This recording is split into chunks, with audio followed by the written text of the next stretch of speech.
ሰው ነው መሆን ያለበት። ግን ከልጅነታቸው ጀምሮ አሁን ጥቁሮች ሲማሩ አፍሪካውያን ነጭ እንዲጠሉ ተደርገው ነው ያደጉት። የእኛም ልጆች ጴንጤን እየጠሉ ማደግ ነው ያለባቸው። ይህን ትምህርት የሚማሩት ከዲበኩሉ ነው። ዲበኩሉ ነው እንደዚህ እያለ የሚያስተምራቸው። ልጆቻችን የሚበክለው ትውልድ ማን ነው? ይሄ ነው። አዲስ አበባ ላይ 22,000 ሴተኛ አዳሪ ደግሞ አለ። ከ18,000 በላይ ኦርቶዶክሳዊ ነው። ኦርቶዶክሳውያን መጠጥ መጠጣት ቢያቆሙ ቢራ ፋብሪካ ይዘጋል። ኦርቶዶክሳውያን ከዘፈን ኃጢአት ራሳቸው መቆጠብ እንደሚገባቸው ተጠቆመ። እና ታዲያ ምንድን ነው ዘፋኙ ማን ነው? በራሳቸው በኦርቶዶክሳውያን ደብተራው ዲበኩሉ 18,000 ሴተኛ አዳሪ ያለበት ብለው ያሉት ካህኑ ናቸው። ይኸው ከእናንተ ትውልድ ነው እንደውም ጴንጤ መጠበቅ ያለበት። ልጆቻችንን መጠበቅ ካለብን 18,000 ህዝብ ሴተኛ አዳሪ ከሆነበት ህዝብ ነው መጠበቅ ያለበት። በዘረኝነት ነቀርሳ የተመረዘ ሰውና በጴንጤ ጥላቻ ያበደ ሰው ማለት እንደዚህ ሰው አላየሁም። ይሄ ነው እንግዲህ የአየሩ ላይ ጋኔን መጥቆራ የሚባለው ሲጠመቅ ኦርቶዶክሳዊ ክርስቲያን ሆነ፣ ሰይጣኑ ማለት ነው። የተጠመቀበቱ ወንዝ ሁሉ ጭምር ነው ያለው። መረጃ እዚህ ብራዘር ትጣላለህ። ቴንኪው ብሩክዬ፣ ፈልፍለህ ጎርጉረህ እንደዚህ ስለምታመጣል ማለት ነው። ይኸው ሰይጣኑ የተጠመቀበት ወንዝ። ስለዚህ በዚህ ዋናው አሁን አቡነ ጽዋለ ጽድቅ የተጠመቁት እዚህ ቦታ ላይ ነው ማለት ነው። እዚህ ቦታ ላይ ነው። ከአቡነ ዜና ማርቆስ ጋር እንዳጠመቋቸው ነው የሚናገረው። እርሱንም እግረ መንገድ ላንሳል። አቡነ ዜና ማርቆስ እና አቡነ ተክለ ሃይማኖት አንድ ላይ ነው የሚለው። ዞሮ የተጠመቁበት እዚህ ቦታ ላይ ነው። እዚህ ቦታ ላይ ነው። እንግዲህ መንገዷም ያቺ አሁን ዛሬ መንገድ ሰበርባራ ሆኖ እንጂ ያቺ መንገድ ትመስላለች። በዚህኛዋ ነው የመጡት። ባይዘወይ ሰይጣኑ የተጠመቀበትና ኦርቶዶክሳዊ ክርስቲያን የሆነበት ወንዝ ነው። ይሄ ወንዝ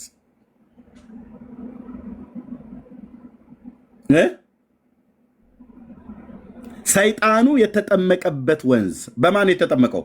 በአቡነ ተክለ ሃይማኖትና በአቡነ ዜና ማርቆስ እጅ። ከተጠመቀስ በኋላ ኦርቶዶክሳዊ ክርስቲያን ሆና ከዛስ ሲኖር በደግነት ያ ሰይጣን እየሰራ በሚገርም አይነት ሁኔታ ኖረ። ከዛ ሞተ። ሲሞትስ ኦርቶዶክስ ታቦት ቀረጸችለትና ህዳር 29 ቀን ይከብራል ማለት ነው። ማን? ሰይጣኑ ህዳር 29 ቀን ታቦት ተቀርጾለት ይወጣል፣ ይገባል። የተጠመቀበት ወንዝ ይኸው። አጥማቂዎቹ አቡነ ዜና ማርቆስና አቡነ ተክለ ሃይማኖት ናቸው። ገዳሙ የት ነው ያለው? ሰሜን ሸዋ ደነባ ወረዳ። ኦኬ። የደብሩን አስተዳደር ነው ያገኘናቸው። ስለዚህ እኛ ከጥላቻ ተነስተን አንናገርም፣ በመረጃ ላይ ነው የምንናገረው እያልናችሁ ነው። ኦኬ፣ ወደዚህኛው ቪዲዮ ስንመለስ እንግዲህ በዚህ ያህል ልክ ጥላቻን የሚናገሩ ሰዎች ጴንጤን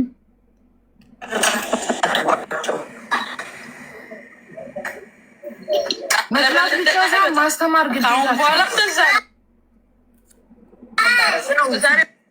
በጣም እና አሁን ኬኩን የፈለኩት እንዲያጠናክርልኝ ነው የምፈልገው በደንብ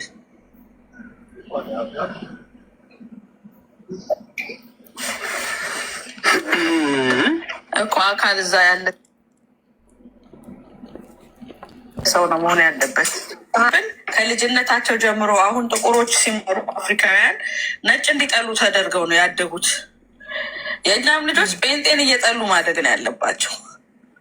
በቃ ሌላ ምን ይህን ትምህርት ያስተማራቸው ዲበኩሉ ነው። ኦኬ፣ የእሱ መንፈሳዊ ልጆቹ ናቸው። የኔ ልጆች አይደለም ብሎ ሊል አይችልም። እሷ የምትኖረው እንግሊዝ፣ እሱ የሚኖረው ኢትዮጵያ ቢሆንም ኦኬ፣ በኢትዮጵያ ሕግ መሰረት ይጠየቅ ተብሎ ከተባለ በዚህን ያህል ልክ ጥላቻ የተናገረ ሰው እንደሱ ማንም የለም። ልጆቼ ጴንጤን ሲያዩ እንዲቀፋቸው አድርጌ ነው የማሳድገው ብሏል። ሲጀምር ደግሞ የሕግ ሰው ነኝ ብሎም ሲያወራ ሰምቼዋለሁ።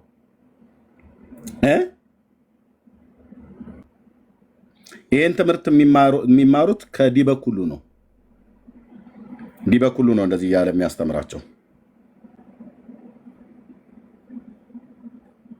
ይሄ ማለት ነው በዘረኝነት ነቀርሳ የተመረዘ ሰውና በጴንጤ ጥላቻ ያበደ ሰው ማለት እንደዚህ ሰው አላየሁም። ኦኬ 18,000 ሴተኛ አዳሪ ባለበት ምድር ላይ የኦርቶዶክስ ተዋሕዶ ቤተክርስቲያን እምነት ተከታዮች መሆናቸውን ካህኑ ናቸው የተናገሩት። ካህኑ እያንዳንዱ የሚናገሩትን ነገር እነሱም ይይዛሉ አይደለኛ መረጃ፣ እኛም ያዙ መረጃ። የትኛውንም ለምናገረው ነገር የመጽሐፍትም የቪዲዮ ማስረጃ ይዤ ነው።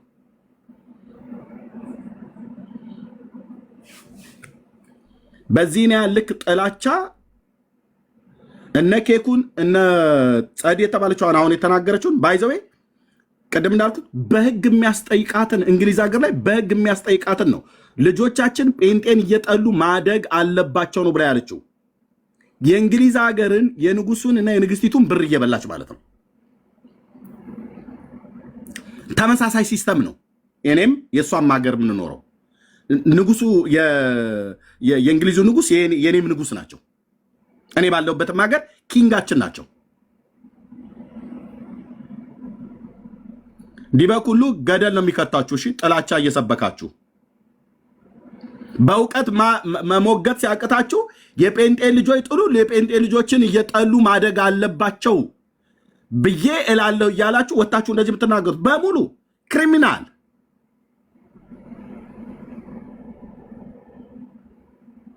ወንጀል እኮ ነው። ወንጀል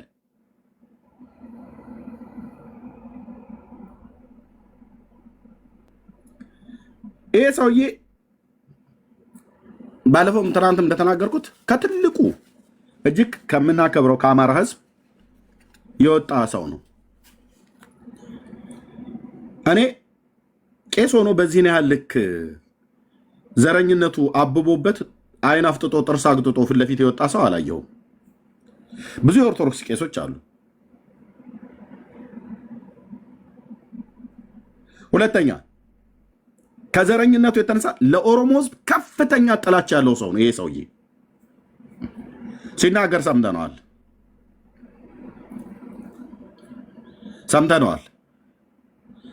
አብይን ነክሶ የያዘው በሌላ አይደለም፣ በጴንጤነቱና በኦሮሞነቱ ጠልቶት ነው። እውነቱ ልንገራችሁ፣ ጌታ ኢየሱስ ምስክሬ፣ በምንም አይደለም። በምንም ሲያየው ጴንጤ ነው፣ ዘሩ ኦሮሞ ነው። በቃ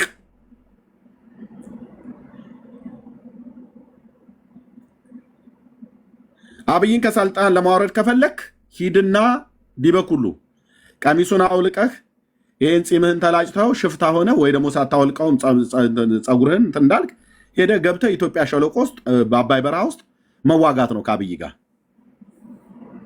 ኦኬ መዋጋት ነው።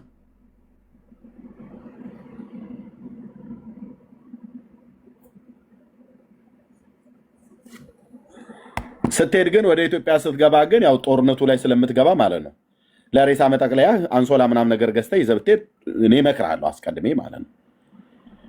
እንዳልኩ አንተ አሻንጉሊት ብለህ በምትላት በሱ ነው የሚያጫውተው አብይ። መከላከያ ሰራዊትንም ራሱ አይልክብህም፣ ድሮን ነው የሚልክብህ። ከዛ ከእሷ ጋር ትነጋገራለህ ማለት ነው፣ ከድሮኗ ጋር። እሷ በላይ አንተ በታች ሆነህ በመስቀል ገዝተህ ታወርዳታለህ።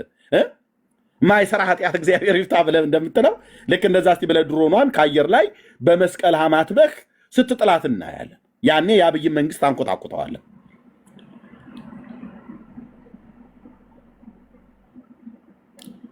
እኔ ሌሎች ኦርቶዶክሳውያን ካህናት እንደነዚህ አይነት ሰዎች ቤተክርስቲያኒቱን በዚህ ነው ያልክ ሲያዋርዱ ሲያሰድቡ ምንም አይመስላችሁም? አትመክሩትም?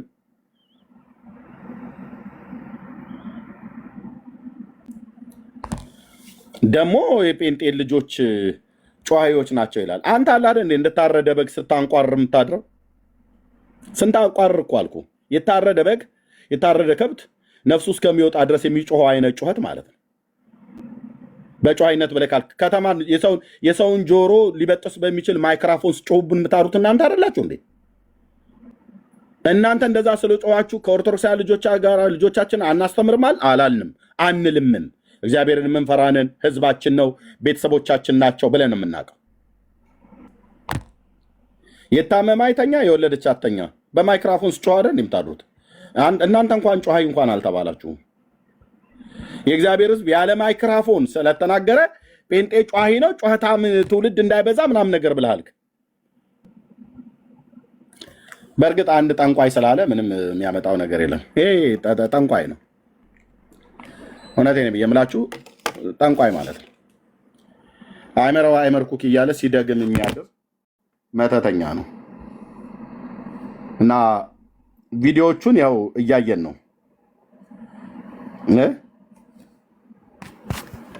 መጠጥ ቤቱ የሚዘጋው የመጠጥ ፋብሪካው ሊዘጋ ካስፈለገ ኦርቶዶክሳውያኑ መጠጥ ማቆም አለባቸው ተባለ። በራሳቸው በመምህር መስፍን ማለት ነው። መምህር መስፍን ይህንን ብለው አሉ። ፍርጥ አድርገው ተናገሩ። ጥሩ ነው እንደዚህ የሚናገሩ ሰዎች መኖራቸው። ታዲያ አደገኛው ትውልድ ማን ነው? አደገኛው ትውልድ ማን ነው? ልጆቻችንን የሚበክለው ትውልድ ማን ነው? ይሄ ነው። አዲስ አበባ ላይ 22,000 ሴተኛ አዳሪ ደግሞ አለ። ከ18,000 በላይ ኦርቶዶክሳዊ። ኦርቶዶክሳውያን መጠጥ መጠጣት ቢያቆሙ ቢራ ፋብሪካ ይዘጋል። ኦርቶዶክሳውያን ከዘፈን ኃጢአት ራሳቸው መቆጠብ እንደሚገባቸው ተጠቆመ። እና ታዲያ ምንድን ነው ዘፋኙ ማን ነው? በራሳቸው በኦርቶዶክሳውያን። መጠጥ ጠጪው ማን ነው? ኦርቶዶክሳውያኑ። ሴተኛ አዳሪው ከ22,000 18,000 ኦርቶዶክሳዊ ነው ብለው ያሉት የራሳቸው የካህናቱ ናቸው።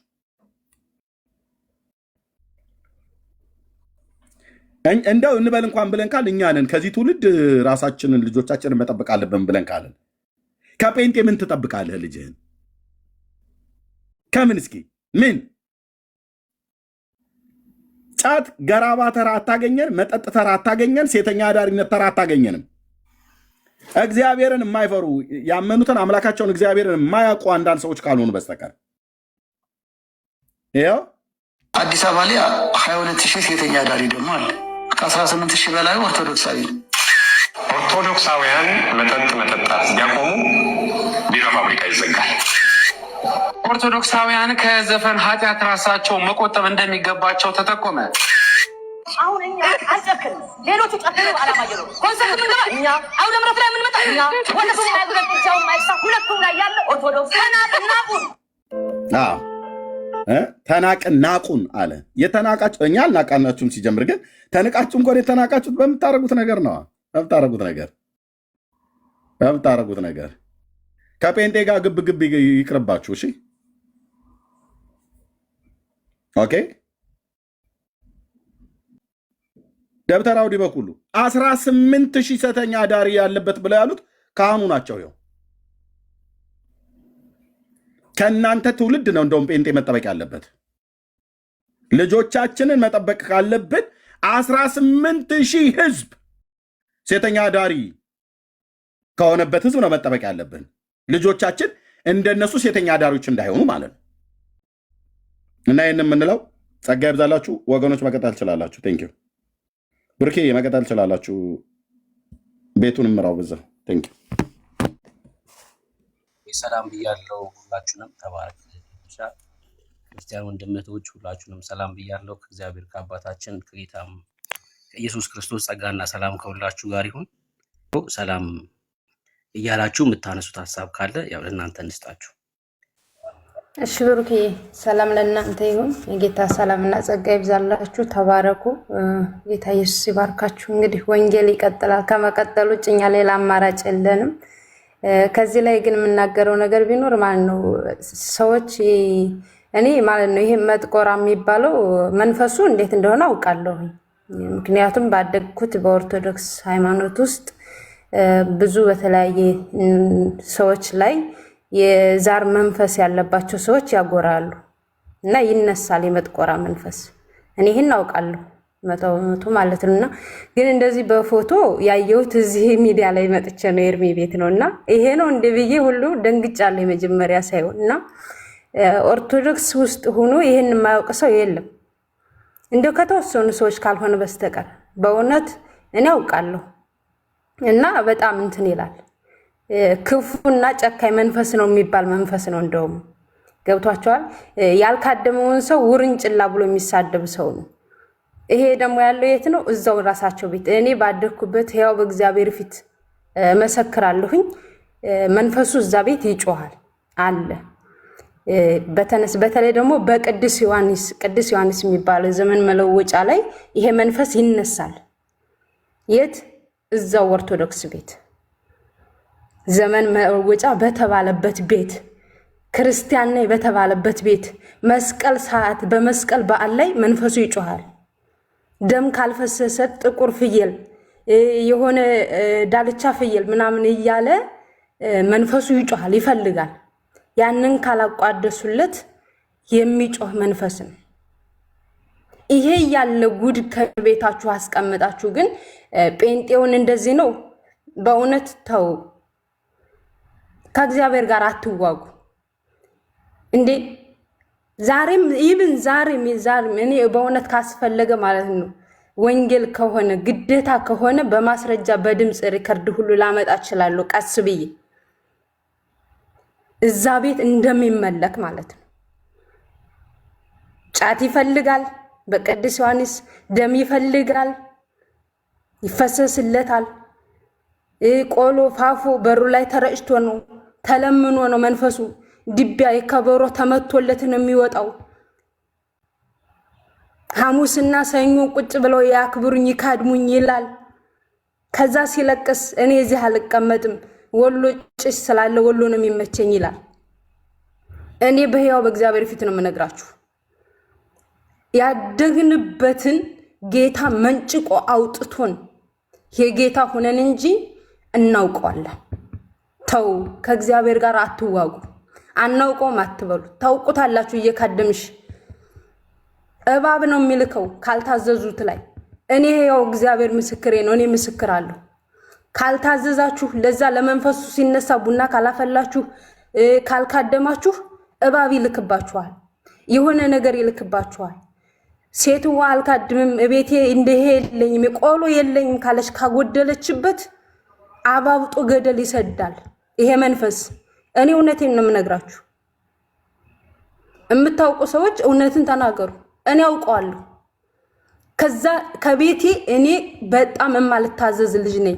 ቡና አፍሊ ሲባል ቡናውን ሲሸተው አሉ እንትን ስለማል እደፋ ነበር።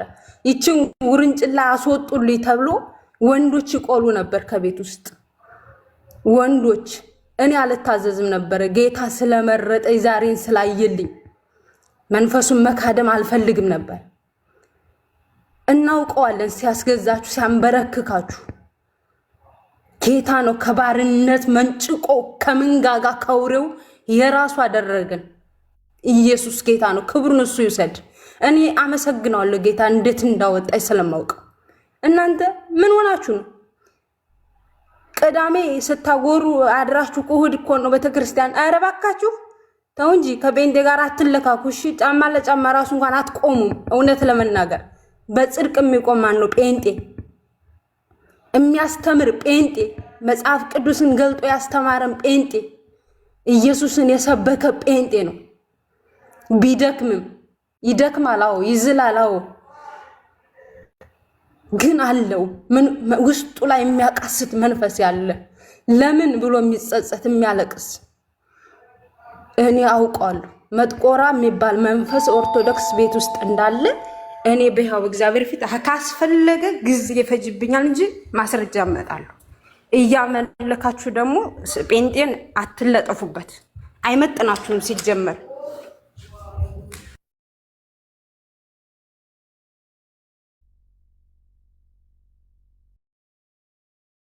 ሀሳብሽን ጨርሰሽ ነው? ምናልባት ተቋርጦብሽ ከሆነ ብዬ ይቅርታ። በርጌ ሰው ሲመጣብኝ በር ልከፍት ወጥቼ ነው።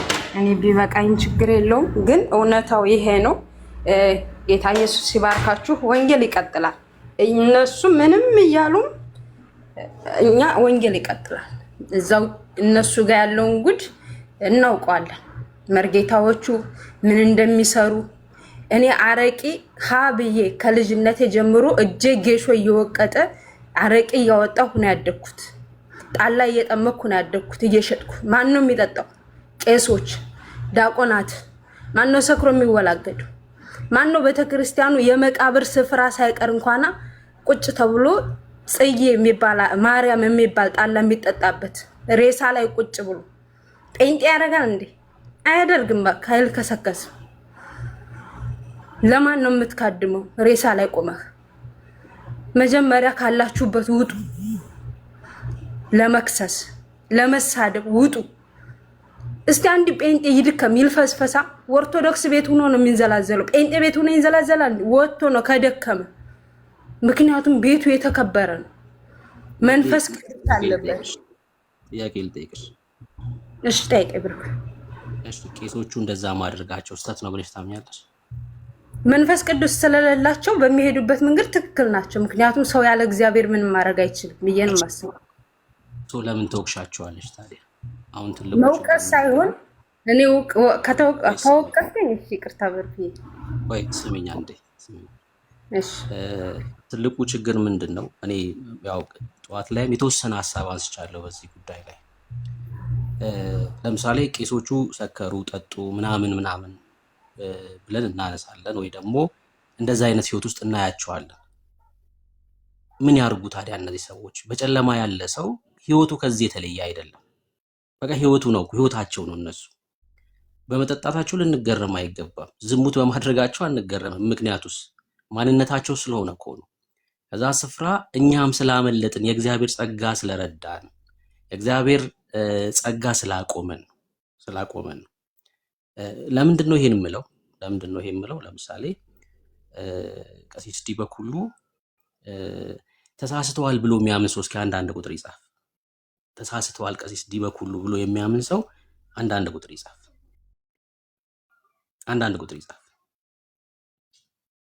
ተሳስተዋል ቀሲስ ዲበኩሉ ብሎ የሚያምን ሰው ካለ አንዳንድ ቁጥር ይጻፍ።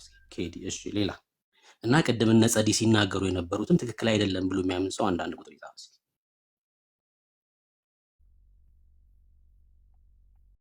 እሺ፣ የሁላ ሰው ብዙ ሰው ነው። እሺ፣ ብዙ ሰው ነው። ተሳስተዋል ብላችሁ ታምናላችሁ። አሁን አንዳንድ ቁጥር የጻፋችሁ ሰዎች ቀሲስ ዲበኩሉ ድነዋል ብላችሁ ታምናላችሁ? አሁን ድጋሜ የጠየቅኩት አንዳንድ ቁጥር የጻፋችሁትን ሰዎች ነው። ቀሲስ ዲበኩሉ ድነዋል ብላችሁ ታምናላችሁ? ቀሲስ ዲበኩሉ ድነዋል ብላችሁ ታምናላችሁ? እሺ፣ አልዳኑም ኖ እያላችሁ። ታዲያ ያልዳነ ሰው ተሳሳተ እንዴት ይባላል? ሰው እንዴት ከአጋንንት መልካም ነገርን ይጠብቃል? ከአጋንንት ሰው መልካም ነገርን አይጠብቅም። እኛ መንግስት የለየን ሰዎች ነን እኮ።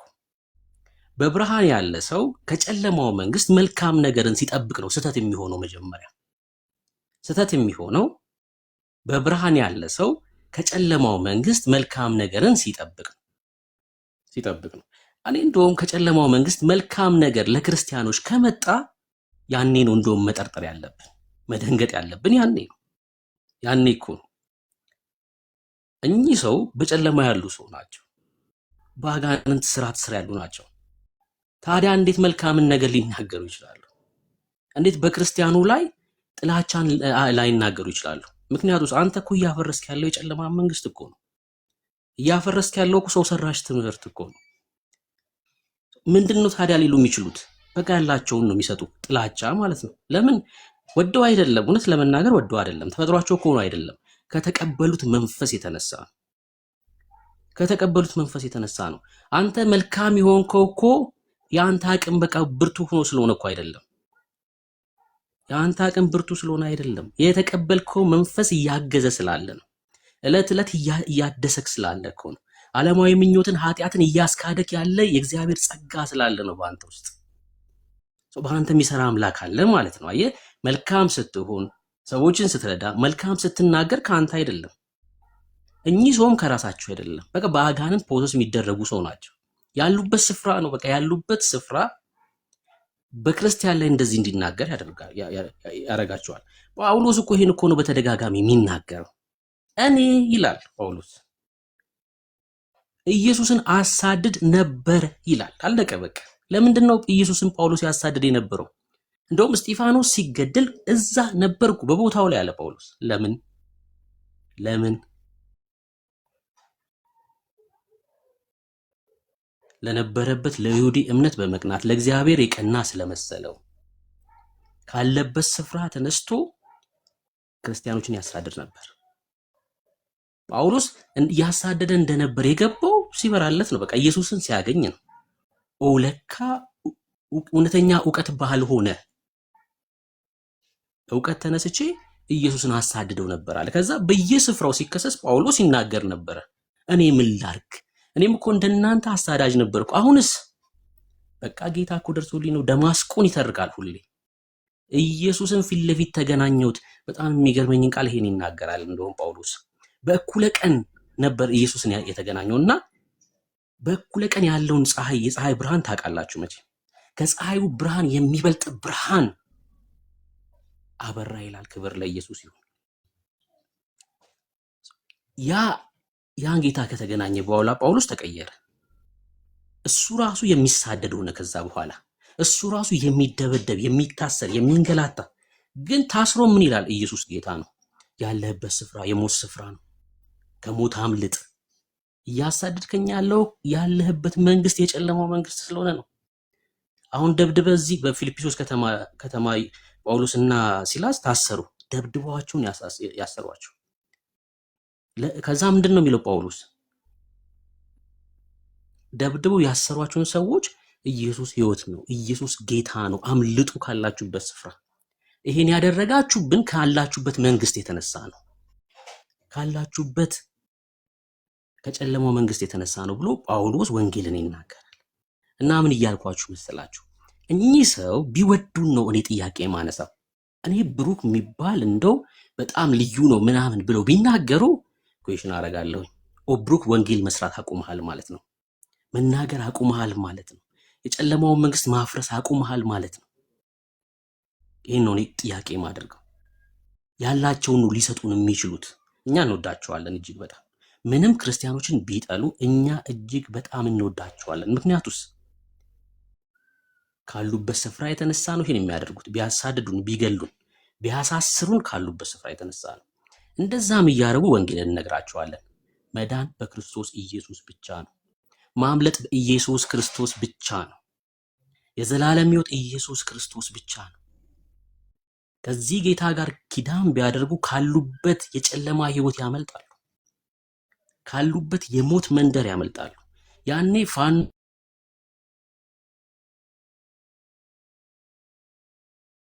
ተቋርጬ ነበር አለው አይደል? ያኔ ሰው ወደ ብርሃን ሲመጣ ምን ያደርጋል መሰላችሁ? ፋኖ፣ ሸኔ፣ ቄሮ፣ ብልጽግና ምናምን ማለቱን ያቆምና ስለ ሀገር ሰላም ይጸልያል። ወንድሞቼ ክርስቲያን ስለ ፋኖ ይጸልያል። ክርስቲያን ስለ ምንድነው? ስለ ኦነግ ሸኔ ይጸልያል። ክርስቲያን ስለ ህወሓት ይጸልያል፣ ስለ መንግስት ይጸልያል፣ ስለ ኢትዮጵያ ይጸልያል። ሀገራችን ሰላም እንድትሆን። ትጥቅ ያሰሩ ሰዎች እኮ ወደው አይደሉም፣ ካሉበት ስፍራ የተነሳ ነው። ኢየሱስ ቢገባቸው ኑሮ እነዚህ ሰዎች ጫካ ለጫካ ይርመጠመጥም ነበር። እውነቴን ነው የምላችሁ። ኢየሱስን ቢያገኝ ህይወቱ ቢቀየር ስለ እነዚህ ሰዎች እንጸልያለን። ጌታ እንዲደርስላቸው ወደ ህይወት እንዲመጡ። ወንድሞቻችን በየጫካው እያለቁ እኮ ነው፣ በሞት መንደር ስላሉ። ጦርነት የአጋንንት ነው፣ ከእግዚአብሔር ዘንድ አይደለም። ጦርነት አይደለም፣ ከጌታ ዘንድማ ሲሆን ሰላም ነው። ለሚገሉ ሰዎችም ትጸልያለህ። በጨለማ ያለ ሰው ታውቀዋለህ። በቃ ፋኖ ምናምን ሲል ነው የምትሰማው። እግዚአብሔር እንዲደርስለት እንጸልያለን፣ እንደዚህ ሰው ማለት ነው። እግዚአብሔር እንዲያገኘው፣ የልቦቹ አይን እንዲበራ፣ የእግዚአብሔር መንፈስ እንዲነካው፣ ካለበት የሞት መንደር እንዲያመልጥ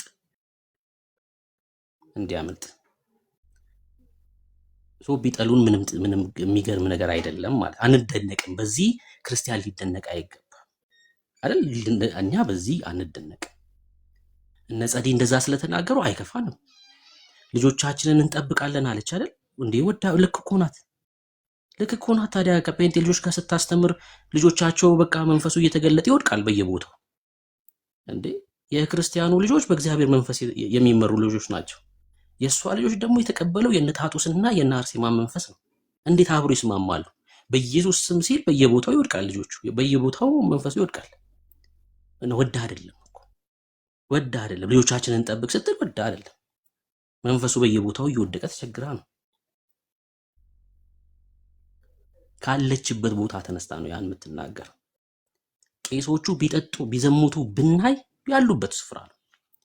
የቁጣ ልጆች ሆነው መቼም ከእግዚአብሔር የሆነውን ነገር ሊያደርጉ አይችሉም። የቁጣ ልጅ የዚህ ዓለም ገዢ የሚያደርገውን ፍቃድ ነው የሚያደርገው። ይሄን ልንረዳ ይገባል ማለት ነው። ሊያስደነግጠን የአጋንንቱ አሰራር ሊያስደነግጠን፣ ወንጌላችንንም ሊያዘናጋ አይገባም። የምሬን ነው የምላችሁ። እነሱ ይስደቡን፣ እነሱ ያንቋሹን፣ እኛ ኢየሱስን እንነግራቸዋለን። አለቀ። እኛ እየነገርናቸው እናልፋለን። ወደ ህይወት እንዲመጡ እንዲድኑ ይሄን እናደርጋለን። ተባረኩ። በዚህ እሳቤ ልንቃኝ ይገባል። ክርስቲያኑ መደንገጥ የለብንም። ተመስገን መካነ ኢየሱስ መሰረተ ክርስቶስ ግብረ ሰዶም ናት አለ። ታዲያ እኔ ከተመስገን ምን ጠብቃለሁ? ከዚህ ውጭ ከሙት ምን ጠብቃለሁ? አይደለ? ጌታ ክርስቶስ ኢየሱስ አባቴን ቀብሬ ልምጣ ሲል ያ ተከተለኝ ሲለው፣ አይ ቆይ አባቴን ቀብሬ ልምጣ ሲል ሙታናቸውን ይቀብሩ ዘንድ ተዋቸው አለ። የሚቀብሩትም ሙታን ናቸው፣ የሞተው ሙት ነው። ከሙት እኔ ምን ጠብቃለሁ? በውሸት ይከሳል ሙት። እኔ ተመስገን እንደዚህ ያለ ብዬ አይከፋኝም። ለምንድን ነው የሚከፋኝ? ክርስቲያንን በሐሰት ወነጀለ ብዬ አይከፋኝም። ያለበት ስፍራ ነው። ከሙት መንደር ሲወጣ ነው የሚያስተውለው። አሁን በጨለማ የታሰረ ሰው ነው። ከዚህ የተሻለ ሊናገር አይችልም አይደል? በክርስቲያን ላይ ከዚህ የተሻለ ሊናገር አይችልም። እኛም እንደዛ ስለነበር እኛም በዚህ ነገር የተያያዝን ስለነበር ማለት ነው። እና ከነሱ መልካም መጠበቃችን ነው ስህተት የሚሆነው። እሺ በቃ ክርስቲያኖች ማስተዋል ያለብን ከጨለማው መንግስት በቃ መልካም ነገር አንጠብቅ። ምንም ክፋት ይናገሩ፣ ክፋት ያድርጉብን፣ ኢየሱስን በፍቅር እየነገር እናልፋለን። እኛ የተጠራ ነው ለዚህ ነው። ክብር ለኢየሱስ ይሁን። ተባረኩ። ወዳችኋለሁ። እሺ ሁሉም ክርስቲያን ይሄን ነገር ሊያስብ ይገባል። እንዳትደነግጡ። ከጨለማው ዓለም የሚመጣ የትኛውም ነገር አያስደነግጡ። አስቀይሜ ከሆነ ይቅርታ ጠይቃ አረ ልክ ነሽ። እሺ ልክ ነሽ።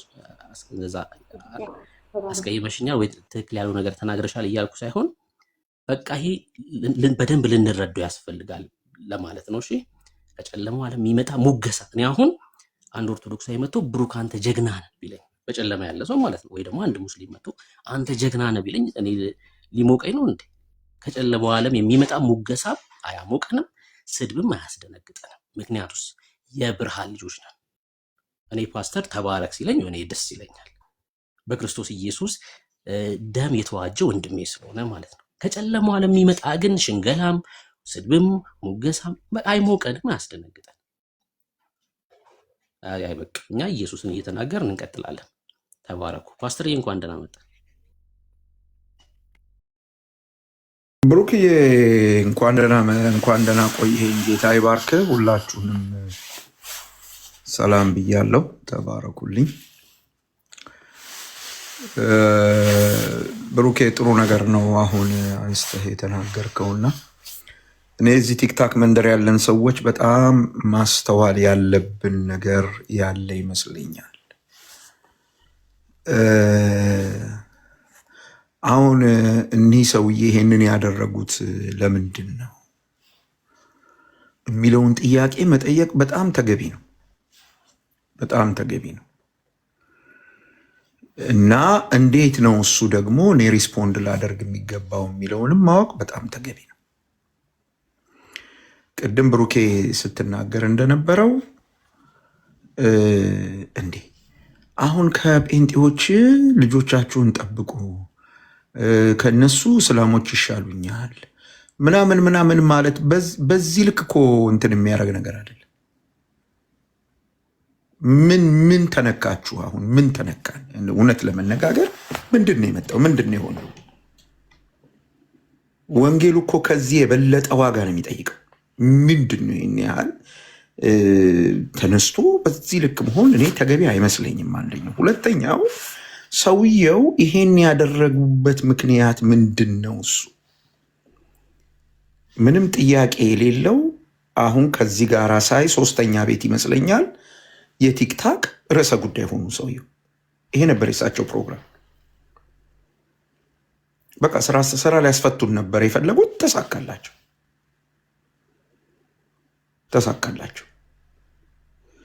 እና እኔ ለእኚህ ሰውዬ ይሄን ያህል ሽፋን ሰጥቶ ከቨር ሰጥቶ እሳቸውና እሳቸውን ይመስሉ ሰዎች ለሚናገሩት ነገር በዚህ ልክ መጨነቅና በዚህ ልክ ሽፋን መስጠት ተገቢ አይደለም።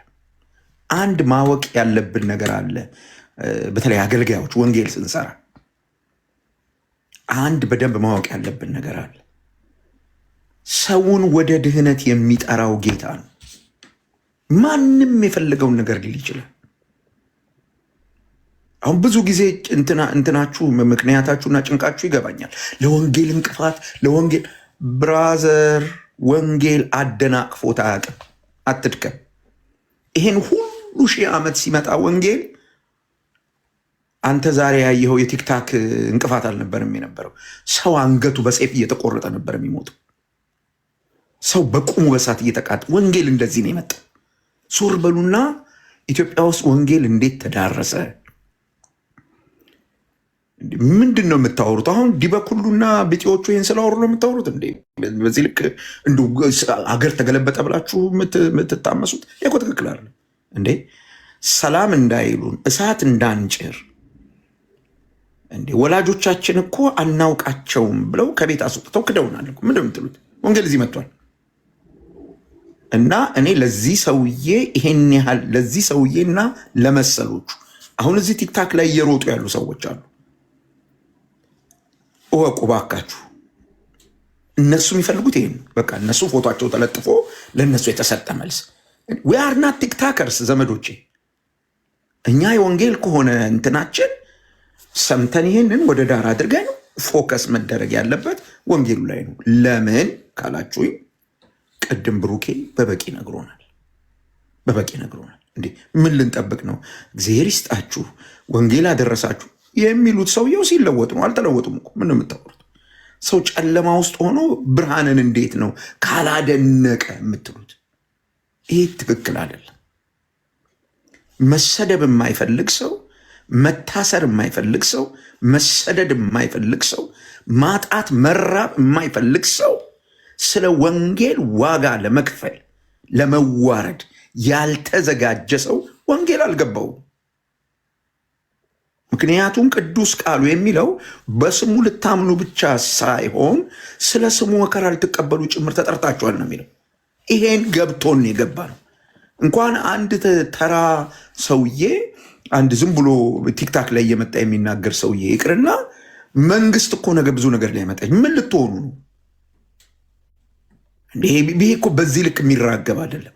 ፕሊዝ ወደ ስራችሁ ፎከስ ሁኑ። ወንጌልን አውሩ። አሁን በቃ ወደሱ ይቀጥል። ይህን ሰውዬ ወደዛ ዞር አድርጉልኝ ብሩኬ። ከዚህ ፕላትፎርም ላይ ወደዛ አስወጣ። ወደዛ ወደምትወስድበት ውሰድና የእግዚአብሔርን ቃል ስበክ፣ የእግዚአብሔርን ቃል አስተምር። እሱ ነው ሰው የሚያድነው። በቃ እሱ ስራውን ይሰራል።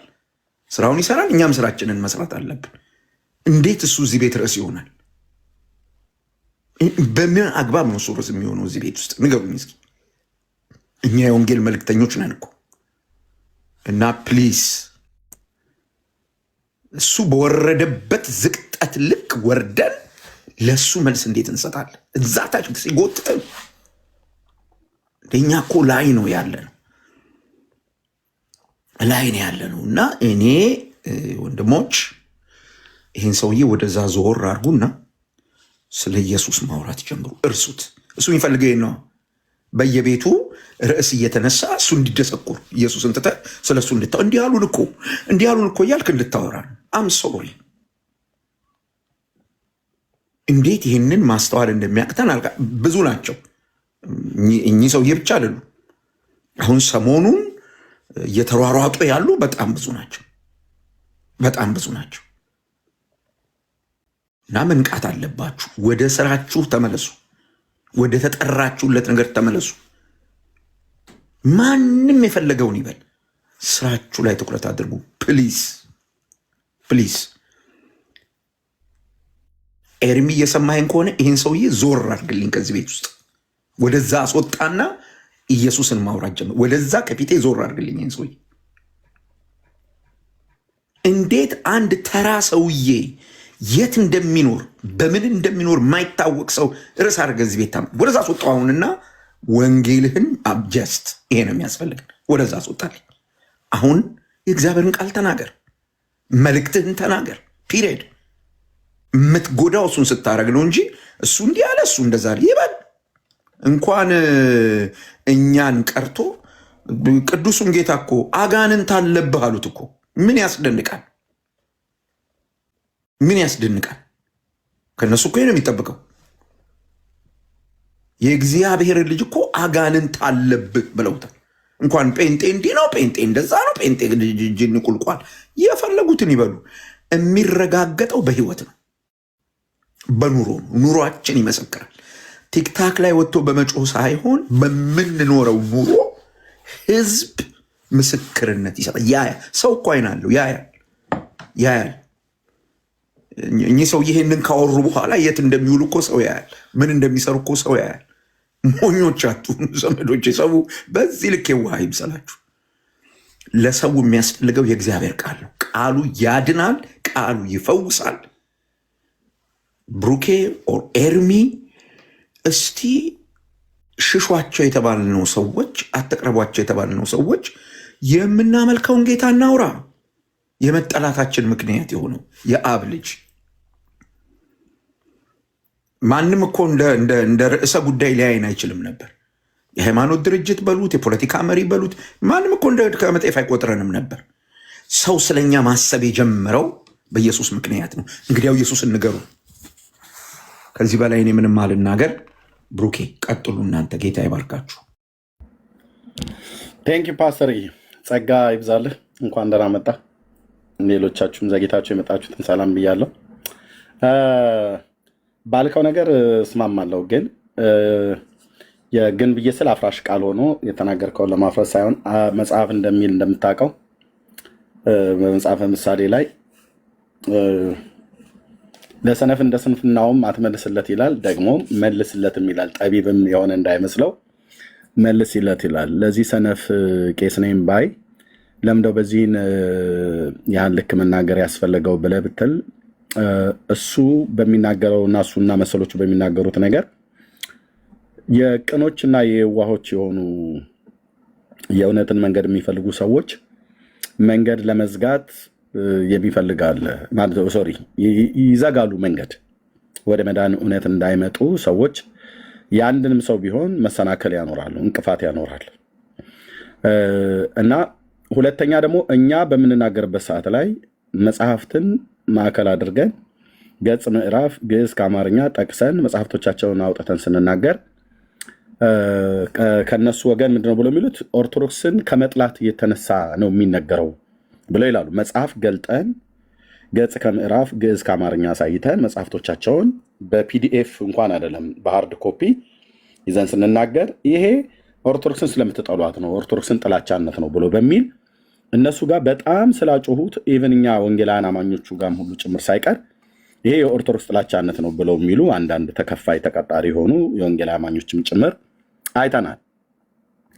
እኛ ግን እኔ አሁን ከጥላቻ ተነስተን እንደማንናገር፣ እኔ በግሌ ከጥላቻ ተነስቼ እንደማልናገር እግዚአብሔር የሚያውቃል። ልቤም የተገለጠ ነው። የሚሰማውም ሰው ያገናዝባል። በመረጃ ላይ ተመስርተን የምናወራው ኦኬ። እነሱ ጥላቻ ነው የኦርቶዶክስን ጥላቻ ነው ብለው የሚሉት ሰዎች አንዱ እሱ ስለሆነ ከኛ ይልቅ እንደውም እሱ ለጴንጤ እምነት ከፍተኛ ጥላቻ እንዳለው በንግግሮቹ እና በግብረ አበሮቹ ሁሉ ጭምር አይተናል ማለት ነው። ቪዲዮ ማሳየት ስለነበረብን አንደኛ እሱ ምንድን ያለው ጴንጤ ጨዋሂ ነው፣ ልጆቻችን ሁሉ ከእነሱ መጠበቅ አለብን፣ ካልሆነ አገር ያበላሻሉ። አሁን አገር እስከ መምራት ድረስ ደርሰዋል። አገር ያበላሻሉ። አገራችን እንዳይበላሽ ከተፈለገ ደግሞ ሁላችንም ነቅተን መጠበቅ ነው ያለብን፣ ልጆቻችንን ከጴንጤ መጠበቅ አለብን ነው ብሎ ያለው። ኦኬ። ሁለተኛ የሱም ግብረ አበሮች ቅድም ሲናገሩ የነበሩ ግማሹም ኢትዮጵያ ግማሹም እንግሊዝ ሀገር ተቀምጦ ልጆቻችንን ጴንጤን እየጠሉ ማደግ አለባቸው ብሎ የዲበክ ሁሉ ግብረ አበሮች እሱ የሚያስተምራቸው መንፈሳዊ ልጆች ብሎ የሚላቸው ሰዎች ሁሉ ጭምር ሲናገሩ የነበረው ማለት ነው። ታዲያ አሁን ይህም በምን ሀገር ምን ታተርፋለህ? ኦኬ በጥላቻነት ተመስርቶ የሚያወራ ማን ነው ብሎ የሚለው ለማሳየት እንጂ ጴንጤ እንደመሆናችን መጠን ለምን ተሰደብን፣ ለምን ተነካን፣ ልንነካ አይገባም እና በጣም አሞናል እያል እኔ አይደለም በእውነት ጌታ እግዚአብሔር በሚያውቀው ማለት ነው። በምንም አይነት መልኩ ምናችን ተነካ ነው? እውነት ለመናገር ማለት ነው። አሁንም እኮ እውነት እንዳልከው ምንም የተነካ ነገር የለም። ታዲያ ለምን ፈለከ? ይሄንን ማት ከጠላቻ ተነስቶ እንደሚያወራ የራሱ ቄስ ነኝ ብሎ ያለው ሰውዬ ቪዲዮና ግብረ አበሮቹ የሚናገሩት ቪዲዮ እሱ በውስጥ መስመር በቴሌግራምም በዋትሳፕም ግሩፕ የሚያሰለጥናቸው ልጆቻችን እንዴ ለመጨበጥ እንኳን ጴንጤ ከሆነ በስመ አብ ወወልድ ወመንፈስ ቅዱስ አሐዱ አምላክ ብላችሁ እለፉ ነው ብዬ የምለው ብሎ ያ ኬኩ ነው ሼኩ የሚባለው ሰውዬ ሲናገር ነበር። እሱ ደግሞ የእሱ መንፈሳዊ ልጄ ነው ብሎ የሚለው ነው። ከዚህ በፊት ደጋግመን ሰምተናል። ይፍቱኝ ባርኩኝ ብሎ የሚለው ሰውዬ ማለት ነው። ስለዚህ እራሳቸው እኛ በመጽሐፍ ተንተርሰን ስናወራ ኦርቶዶክስን ጥላቻ ነው ብለው የሚሉቱ እነሱ ግን ያለምንም ማስረጃና መረጃ ጴንጤን እንዴት እንደሚጠሉ መምህሩም ደቀ መዝሙሩም ተመሳሳይ አይነት እንደሆኑ ማሳየት ስላለብን ብቻ ነው እንጂ አሁን ይህ አንድ መተተኛ ደብተራ ለእኔ አርዕስት ሆኖ አይደለም። በሐዋርያት ላይ አይደለም በጌታ ላይ የደረሰው እናውቃለን። በዚህ ዓለም የጌታ ተከታዮች የበረበሩት በቅዱሳን ሐዋርያትም ላይ የደረሰ እናውቃለን። በባለፉት ትውልዶች በቤተክርስቲያን ታሪክ ውስጥም የሆነውን ነገር በታሪክም አንብበናል። እኔም ባለሁበት በዚሁ ዘመን ሕያዋን የሆኑ ምስክሮች ስለ ጌታ ስለ ኢየሱስ ክርስቶስ ስለ ስሙ ምስክር በመሆናቸው በወህኒ ሲያስሯቸው፣ ሲያሰቃዩቸው፣ ሲገድሏቸው፣ ሲያሳድዷቸው ከቤተሰቦቻችን ሁሉ ጭምር ማለት ነው። እኔ አሁን ምንም ሆንኩ የእናቴ ልጅ ሰርግ አግብቶ አይደል እንዴ ሰርግ ላይ እኮ አትገኝም መናፍቅ ተብዬ ተባልኩት። የእናቴ ልጅ ማለት ነው። ታላቅ ወንድሜ አግብቶ ሰርግ ላይ እንዳልገኝ ሁሉ ጭምር ተከልክያለሁ። አክራሪ ኦርቶዶክስ ነኝ ብላ የምትል ሴት ስለነበረ ያገባው እንድመጣ አልተፈቀደም እና ደረቴን ደቃሁ። የዛን ቀን በፍጹም ስለ ኢየሱስ ነው ይሄ የሆነው። በሙሉ ለምን እህቶች ወንድሞቼ በሙሉ በሚያገቡበት ሳለ በእርግጥ አሁን በጌታ ሆነዋል። ለምን ሙሉ በሙሉ ለምን ሳይጠሩኝ አይቀሩ? ጌታ እግዚአብሔር ምስክሬ ነው። አያቴ እኮ ለዘመናት የናፈኩት አያቴን እኮ ልስመው ፈልጌ አንተ ዘር አሰዳቢ ሂድ ከዚህ ብሎኝ ነው በሞት የተለየኝ። የእናቴ አባት ማለት ነው። ዘር አሰዳቢ ብሎ ማለት ነው። ሳይስመኝ አባባ እያልኩት ማለት ነው። እና እንዴት ወይኔ ምና አልልም። ታዲያ ምን ያህል ጥላቻ እንዳላቸው እኛ ጥላቻ ሳይኖርብን መጽሐፍቶቻቸውን ገልጠን መጽሐፍ ቅዱስን ገልጠን በንጽጽሮች መልክ ምን ያህል የተበከለ ትምህርት እንደሆነ ከመጽሐፍ ቅዱስ ውጭ የወጣ መጽሐፍቶች እንዳሏቸው መጽሐፍቶቻቸው ደግሞ ምን እንደሚያስተምሩ ሰው በኢየሱስ ክርስቶስ በማመን መዳን የሚገኝበትን ጥበብ ሊሰጡ የሚችሉ ቅዱሳት መጽሐፍ ተብሎ የተባሉት እነሱ በእግዚአብሔር ላይ በኢየሱስ ክርስቶስ አምኖ ሰው የኃጢአት ይቅርታው እንደሚያገኝ ይነግረናል። የእነሱ መጽሐፍቶች ደግሞ የአንድ ሰውዬ የአንድ ሁለት እግር ያለው ሰውዬ የእሱን መቃብር ከሳምክ አይደለም ክርስቲያን አይደለም አሕዛብ እንኳን ቢሆን አረማዊ እንኳን ቢሆን እስላም እንኳን ቢሆን ይድናል ብሎ የሚል መጽሐፍቶቻቸውን አውጥተን ስላሳየን ጥላቻ ነው አሉ። እንግዲያው ጥላቻ ነው። ጥላቻ ከሆነ እናሳያችሁ። በራሳችሁ ካህናት በተባሉት በራሳችሁ ምዕመናን አንደበት ሲነገር ስሙ ብሎ ለማለት ነው ቪዲዮን የከፈትኩትኝ ያሳየሁትኝ። ፓስተር ይህም ትክክል አለ። ኤርሚ ቴንኪው። ምንድን ነው መሰለህ አሁን ያልከው ነገር እንዳለ ሆኖ የጨነቀው እርጉዝ ያገባል ይባላል። አየው እንደኔ ያለው ደግሞ መጫት ይላል ሰውየው። እና ሰው ሲጨንቀው የማይነካው ነገር የለም። አየህ ሪሊ አሁን ትምህርታቸው ሙግት ውስጥ ገብቶ ውሃ እንዳላነሳ ስህተት እንደሆነ ጠፍቷቸው ይመስልሃል? እንዴት ያትርፉት ህዝቡን? አንተ እየለቀቅከው ያለው ነገር እየመጣ ያለው ነገር ህዝቡ አይኑን እየከፈተው ስለሆነ እንዴት ያድኑት? ስለዚህ ምንድነው ማድረግ ያለባቸው? አይ ኤርሚያስ ኦርቶዶክስን ይጠላታል። ኤርሚያስ ኦርቶዶክስን ይጠላታል በነሱ ልክ። አሁን ይሄን የምነግርህ ስለኚህ ሰውዬ ብቻ አይደለም። አሉ ብዙ ሰዎች እዚህ ሶሻል ሚዲያው ላይ ስፔሻሊ ከአንተ ጋር ተያይዞ ርዕስ መሆን የሚፈልጉ ሰዎች እንዳሉ ደጋግሜ ነግሬያለሁ። ታውቃለህ። ይሄ አንደኛው ሰውዬ ነው እና ጨጨንቋቸዋል። ምንም እኮ ግልጽ እኮ ማለት በእጅ የሚነካ የሚዳሰስ ተጽዕኖ እኮ ተፈጥሯል። ለዚህ ቀላል ማስረጃ የጥምቀት ቀንን ማስታወስ ነው። ዞር ብሎ ማስታወስ ነው። በዛ ልክ ልብ አድርግ። በዛ ልክ ጥምቀቱ ባዶ ሆኖ ሃርሞኒካ የሚነፋ የሚደንስ ወጣት ጠፍቶ እና ጴንጤን ሰላም አትበሉ ላይሉ ነው። ጥሩ ሰሩ ምናምን ሊሉ ኖ ርዕስ ነው የሚቀይሩት።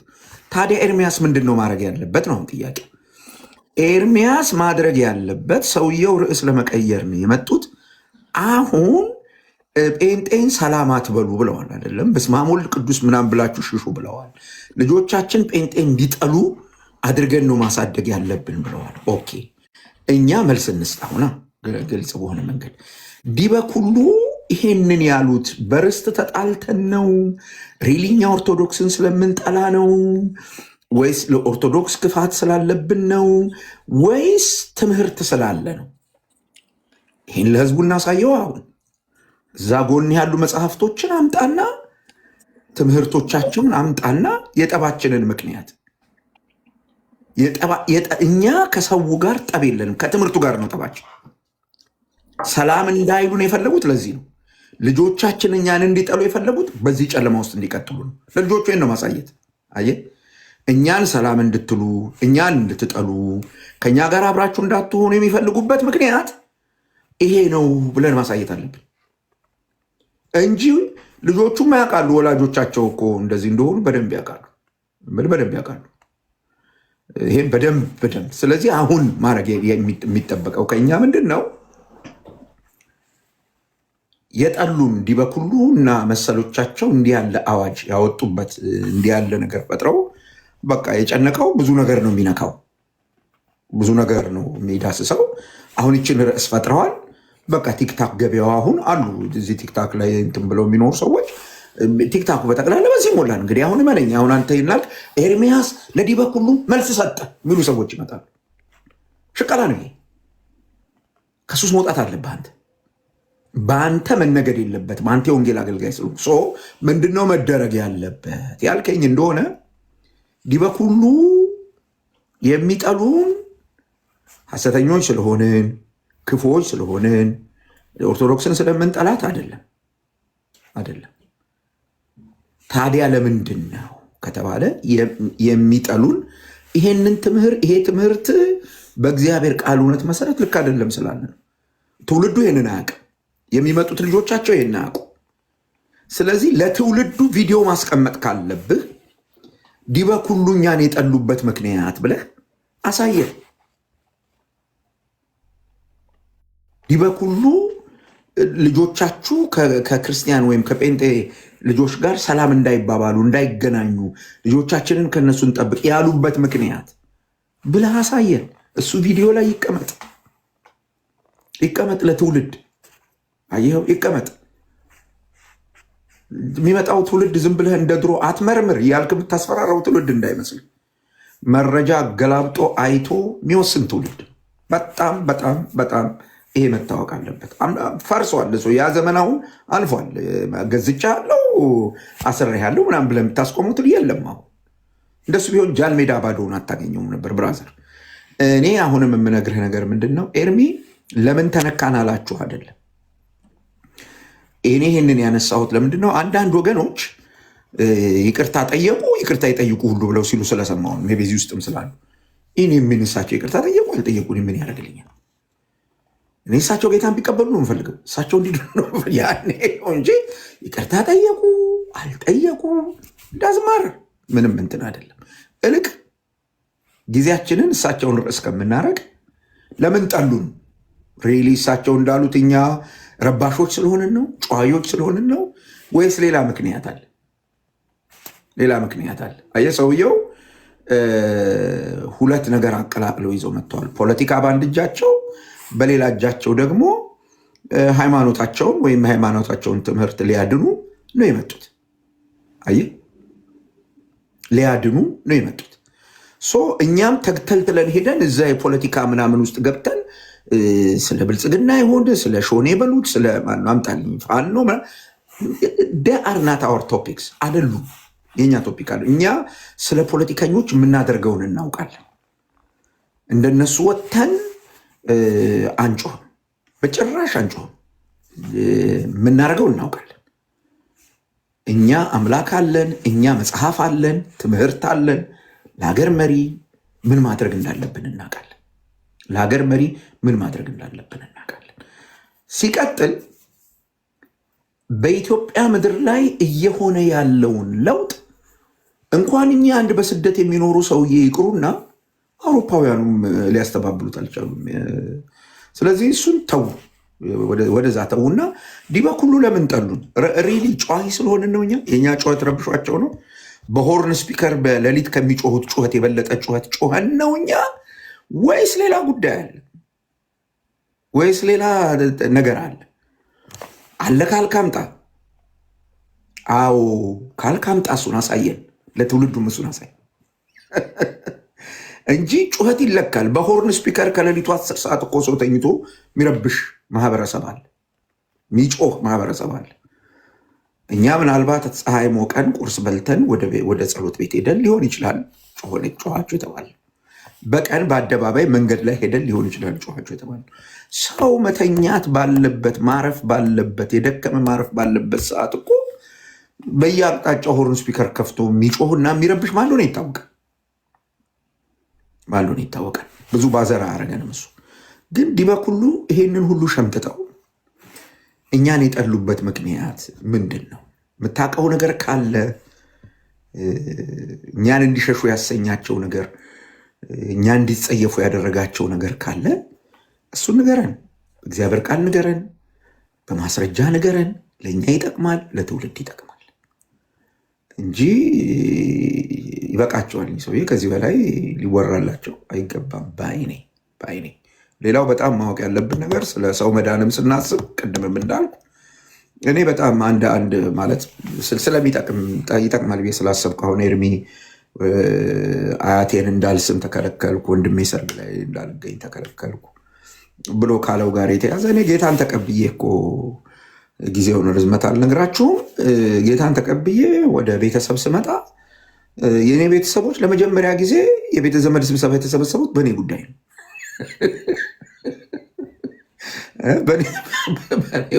በእኔ ጉዳይ ነው ፍቅር የጀመሩት እና ተሰብስበው ድግስ ደግሰው የመጀመሪያ ያደረጉት ነገር ምንድን ነው? ታቆማለህ ኢየሱስን መከተል ወይስ አታቆም? እናቴ ጡቷን አውጥታ ልረግምህ ነው ማለች እና በዛ ሁሉ ነገር አልስማማም ስል ፋይናል የሆነው ነገር ምንድን ነው? ከአሁን ወዲህ ይሄ የእኛ ዘር አይደለም ብለው ነው ያሰናበቱ። ዳስ ፋይን። ግን መጨረሻ ምን ሆነ ካልከኝ እናቴ ልትሞት ስትል ናናናናናና ብላ ጠርታኝ ራሷ ማለት ነው።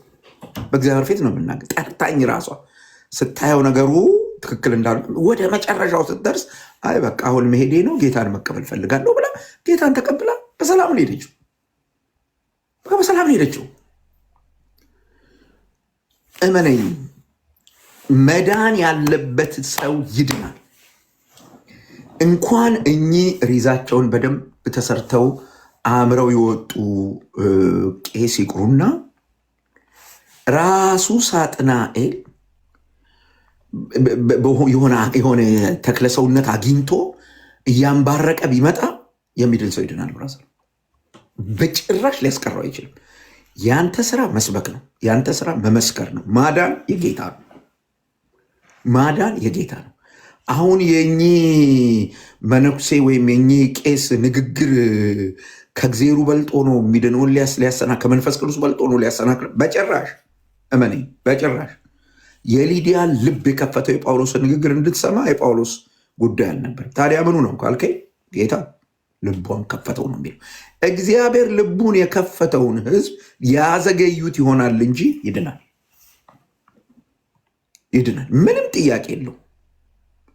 ሊያዘገዩት ይችሉ ይሆናል፣ ግን ይድናል። ታዲያ እኛ ምን እናር? እስኪድን እንናገራለን፣ መጥቶ እስክናይ እንናገራለን። ኢየሱስ ለሰው ልጆች ሁሉ ኃጢአት ሞቷል፣ ለበደለኞች ሁሉ ሞቷል ብለን እንናገራለን። ከዚህ ትምህርት ጋር የማይስማማ አዳኙ ኢየሱስ ብቻ ነው፣ ቅዱስ ቃሉ የሚያስተምረው ይሄንን ነው፣ ሐዋርያቱ ኢየሱስ ክርስቶስ ብቻ ነው የሚያድነው ብለው አስተምረዋል ብለን ማለታችን ጥላቻ ነው ካሉ ሰዎች ልንረዳቸው አንችልም። ወይ ደግሞ ከዚህ ትምህርት ጋር የሚቃረን ማናቸውም ትምህርት ምንፍቅና ነው ስንል እኛ በሐዋርያዊ ቅብብል ስለምናምን ነው። በሐዋርያዊ ቅብብል ካመኑ ሐዋርያው ያቀበላቸውን ትምህርት ይዘው መጥተው ሌላ ስለሌላቸው ነው። በነገር ላይ ከሐዋርያት የተቀበሉት ትምህርት እጃቸው ላይ ምንም ስለሌለ እንዲህ አይነት ፖለቲካ ነው መስራት ያለባቸው። ለዚህ ነው ቅድም የጨነቀው እርጉዝ ያገባል ያልኩ። በምን ያድኑት ይህን ህዝብ? እና ግድ የለህም መልሰህ ማድረግ ያለብህ ቢስማሩ ወደ ውስጥ እንዲገባ አናቱን እያልክ በደንብ በእግዚአብሔር ቃል እውነት ጨዋነት ባለበት በትህትና እሱን ነው መደብደብ ያለብህ። ቢስማሩ ወደ ውስጥ እየዘለቀ ሲገባ እመነኝ እንኳን የአንድ ቄስ ንግግር ቅድም እንዳልኩ በሲኦል ያሉ ጂኒዎች በነቂስ ቢወጡ ህዝብ ይድናል። ምንም ጥያቄ የለው። እሱን ለማለት ነው። ኤርሚዬ ፓስተርዬ ተባረክ። ምክንያታቸውንማ እንግዲህ የምናውቀውን እናገራለን በመረጃ በቪዲዮ ለዚህ ያደረሳቸው እሱም ሆነ ሌሎቹን ሁሉ ጭምር ነው የምናገረው። በተለይ በፔንቴኮስታሉ እምነት እንቅስቃሴ ላይ በግራም በቀኝም በፊትም በኋላም ጦርነቱ የተከፈተው ጥላቻው የበዛው ከመቼ ጊዜ ጀምሮ ነው ብዬ ቅድም መግቢያ ላይ ስገባ ተናግሬ ነበር። መቼ ነው የት ነው የጀመረው ብሎ የሚለውም ማለት ነው ኢየሩሳሌም ነው የጀመረው። እኛ ጋር አዲስ የተጀመረ ነገር የለም። በፔንቴኮስታሉ ላይ በጌታ መንፈስ ቅዱስ መውረድ በቅዱሳት ሐዋርያት ላይ ከመጣበት ጊዜ ጀምሮ ቤተክርስቲያን ከተወለደችበት ጊዜ ጀምሮ እነዛ ቅዱሳን ሐዋርያት አባቶቻችን በጣም ተፈርተው ነበር። በጣም ያው እንደምታውቁት የእግዚአብሔርን ቃል ማለት ነው። ከፍተኛ ፍርሃት፣ ከፍተኛ ድንጋጤ፣ ከፍተኛ መሸበር ነበር የመጣው። በማን ላይ? አንደኛ በክፉ የመናፍስት ኃይላት ላይ፣ ሁለተኛ በሃይማኖተኞች ሰዎች ላይ ማለት ነው። ልብ በሉ፣ ዛሬ አይደለም የጀመረው። ቅድምም ትናገር ነበር መግቢያ ላይ ከኢየሩሳሌም ነው የጀመረው። ይሄ የፔንቴኮስታሉ ልምምድ መፈራት፣ መጠላት፣ በዚህ ምክንያት መሸበር የጀመረው መቼ ነው? ኢየሩሳሌም ላይ ነው። የስም ማጥፋቱ ምናምን ነገር ሁሉ የጀመረው እዛ ነው። እንደምታውቁት ጌታ ሐዋርያቱን መርጦ ወደ ኢየሩሳሌም ወደ ገሊላ ሄዶ ወደ አንድ አሳ አጥማጅ እድሜው ትንሽ ገፋ ያለ ሚስት ያለው ልጆችም ያሉት በቤተሳይዳ ይኖር የነበረ ወንድሙ እንድሪያስ የሚባል ወንድም ያለው የቤተሳይዳ ሰው የነበረ ጴጥሮስ የሚባለው ሰውዬ ጋር ጀልባው ጋር መጣ። አንድ አይሁዳዊ የ33 ዓመት የ30 ዓመት ወጣት ማን እንደሆነ አያውቀውም። አይሁዳዊ ብቻ መሆኑ ይታወቃል። እስራኤላዊ መሆኑ ይታወቃል። ሁለቱም እስራኤላውያን ናቸው። ጴጥሮስም እስራኤላዊ ነው፣ ኢየሱስም እስራኤላዊ ነው። ቀረበ የሆነውን ታውቃላችሁ። መረቡን እያጠበን ያገኘው ጀልባዋን ውሃ እየነቀነቃት ምንም ሳያጠምድ አድሮ ማለት ነው። ታሪክ ቀያሪው ጌታ ወደ እሱ ጋር እንደመጣ ግን ጴጥሮስ አላወቀም። ጌታ ግን ያውቃል። በዓላማ ነው እየተራመደ የመጣው። የዚህን ሰው ህይወትና ሌሎቹንም ሁሉ ሰዎች ህይወታቸውን የሚቀይር ጌታ፣ ህይወታችን የቀየረ ጌታ መጣ። የዚህን ሰው አገኘው፣ ጠራው። በቅዱስ አጠራሩ ሌሎችንም ጠራቸው፣ መረጣቸው። እዛ ጋር ጀልባው ላይ አሳውን ካጠመዱ በኋላ አትፍራ፣ እኔ ኃጢአተኛ ሰው ነኝ ብሎ ሲለው አትፍራ፣ ከዚህም በኋላ አሳ አጥማጅ ሳትሆን ትውልድ አጥማጅ አደርግሃለሁ፣ ሰውን ታጠምዳለህ አለው። የሁልጊዜ ጸሎት ይህች ነች። በጌታ ጴንጤ ከሆንኩ ጊዜ ጀምሮ ስጸልይ በጌታ ፊት እንዲህ ነው ብዬ የምጸልየው። እዛ የዮና ልጅ ስምዖን ጴጥሮስ ጀልባ ጋር መጥተህ እሱን አግኝተው ታሪኩን የቀየርክ ከአሳ ማጥመድ አውጥተህ ትውልድን ወደ መንግስትን እንዲያጠምድ የጠራኸው ጌታ ብዬ ነው የምጸልየው። ደግሞ ጸሎቱም ሰርቷል፣ እየሰራም ነው። እኔም ላይ ብቻ ሳይሆን ሌሎችም ላይ ማለት ነው። ያጠመደውን አሳ እንኳን በላው፣ ሸጠውና ተጠቀመበት እንኳን አልታ እዛው ነው ትተውት ሄዱት። ከነ ዮሐንስ ከነ ዘብዴዎስ ጋር ተጠራርቶ እዛው ነው ትተውት ሄዱት። ሸጡት፣ አውጥተው ሸጠው ለአገልግሎት እንዲጠማቸው የሚል እንኳን የለም። ኢየሱስን አይተው የማይታው ነገር የለም። ቶና ተከተሉት። የቤተ ሳይዳው ሰው ጴጥሮስ ከወንድሙ ከእንድርያስ ጋር የያዕቆብ ወንድም ዮሐንስም ሁሉ ጭምር ሆነው አባታቸውን ትተውት ሄዱ። እነኚህ ሰዎች ልብሳቸውን ብትጠጋ ግምግም ነው የሚሸተው፣ አሳሳ ነው የሚሸቱት። ታሪካቸው ፀጉራቸው ያማረ የተቆረጠ አይደለ፣ ጫማቸው የተለየ ጫማ አይደለ። በኢኮኖሚ ድህነት የተመቱ አካባቢዎች ናቸው እነዛ በገሊላ ባህር ዙሪያ ያሉ እና ግን የሰማይ የምድር ፈጣሪ እነዚህ ሰዎች ጋር መጣ። ዮናስ ማነው ጴጥሮስ ጋር መጣ፣ ጠራው። ሲያገለግል አዩት፣ በቃልም በተግባርም። መጨረሻ ወደ ሰማያት ሲያርግ ጠብቁ፣ ኃይልን እስክትቀበሉ ከኢየሩሳሌም እንዳትወጡ አላቸው። ጌታችን ጠብቁ፣ አስተምሯቸው። 3 ዓመት አስተምሮ እንኳን ኃይልን ተቀበሉና ጠብቁ፣ ኃይልን እልክላቸዋለሁ፣ መንፈስ ቅዱስን እልክላቸዋለሁ፣ ጠብቁ ብሏቸው በቀነ ቀጠሮ ነው የተለያዩት። የጌታ መንፈስ መጣ፣ በላያቸው ላይ ወረደ፣ በምታዩት መልክ ማለት ነው። ከዛስ ታሪክን ቀያሪው ጌታ መንፈስ ቅዱስ በውስጡ ሲያድር ለጴጥሮስ እዛ ጀልባው ላይ ሰውን አጥማጅ አረጋለሁ ብሎ ያለው ጌታ በአንድ ቀን ስብከት 3000 ሰው በአንድ ቀን ስብከት 3000 ሰው እንዲህ ነው ማጥመድ። የምጸልይበትም አንዱ ይሄን ነው። በአንድ ቀን ስብከት 3000 ሰው በጴጥሮስ አንደበት ቃለ እግዚአብሔርን ሰምተው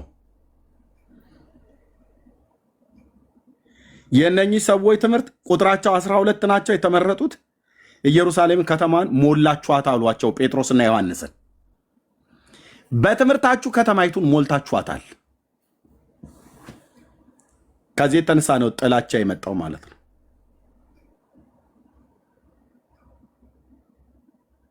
ጥላቻ የመጣው ከዚህ የተነሳ ነው። ከዛ ጊዜ ጀምሮ ነው እንግዲህ እስካሁኑ ሰዓት ድረስ ያለው ማለት ነውና አስፈሪው የጴንቴኮስታሉ አካሄድ ተብሎ ቢባል ምንድነው የሚያስፈራው? ትውልድን ለእግዚአብሔር መንግስት በጌታ ቃል የምናጠምድ ስለሆነ ነው። እና አይገርመንም። ይሄ ደግሞ ይቀጥላል ስራው። ዲበኩሉም ይሁን ሌሎቹ እውነት ለመናገር ከስረዋል። የከሰሩት በራሳቸው አንደበት ደጋግሜ እንዳሳየዋችሁ በጣም ብዙ ትውልድ ነው ያጡት። በጣም ብዙ ትውልድ ነው ያጡት። ከፓትርያርኩ እንኳን አንደበት የተሰማው 10 ሚሊዮን ትውልድ አጥተናል በባለፉት ዓመታት ላይ ብለው ስብሰባ ላይ ነው፣ የግንቦት ርክበ ካህናት ስብሰባ ላይ ነው የተናገሩት። የት ሄደ 10 ሚሊዮን ትውልድ? የት ሄደ? ወደ ሌላ ሃይማኖት ሄዷል፣ ወደ መናፍቃኑ ገብቷል አለ።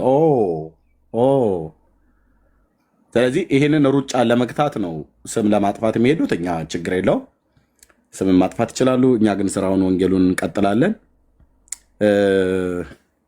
የፔንቴኮስታሉ እምነት ይጠፋል ወይስ ይጨምራል? እየጠፉ እየሄደ ነው፣ አሳስቦናል እያሉ ለሚያዝኑልን ሰዎች እየጠፋን ነው ወይስ እየጨመርን ነው ያለ ነው? ፔንቴኮስታሉ እየጠፋ ነው ወይስ እየጨመረ ነው እየሄደ ያለው? እራሳቸው ናቸው የተናገሩት። 10 ሚሊዮን ትውልድ አሉ።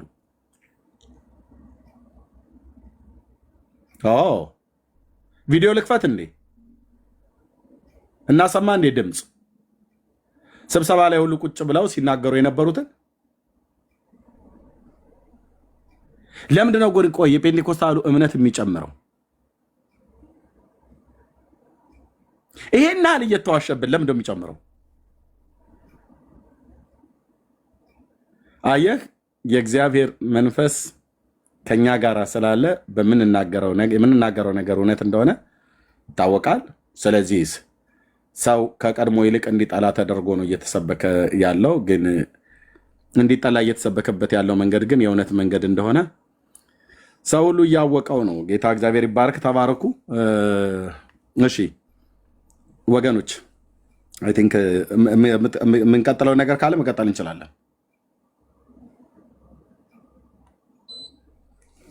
ካልሆነ እኔ አንዲት ወንድምነት እሺ፣ ምናልባት ቅድም ሰርግ ላይ እንኳን ያው አልተጠራውም የሚል ሀሳብ ስላነሳክ ከዛ ጋር በተያያዘ አንድ ነገር ብቻ ልበል ብዬ ስላሰብኩ ነው። ኦኬ ጳውሎስ እንግዲህ ለቆሮንቶስ ቤተክርስቲያን 2 መልእክታት ጽፏል። የመጀመሪያው 16 ምዕራፎች አሉት ማለት ነው። እሱን ሳጠና ጳውሎስ ምንድነው ሐሳቡ በቆሮንቶስ ቤተክርስቲያን ላይ ምን ስላየ ነው መልእክቱ መጻፍ ያስፈልገው የሚለውን ማየት ሞክር ነበር። ምን አይነት ናቸው በቆሮንቶስ ቤተክርስቲያን ያሉ ክርስቲያኖች፣ ካራክተራቸው ምንድን ነበረ፣ በአእምሮ መታደስ የተለወጡ ናቸው ወይ፣ ውሏቸው ከማን ጋር ነው የሚለውን እመለከት ነበር ከጳውሎስ መልእክት ተነስቼ ማለት ነውና ምዕራፍ 6 ላይ አንድ ነገር ያነሳል ጳውሎስ። ላንብበውና ወደ ሐሳቤ ልሂድ፣ በደንብ ስሙኝ።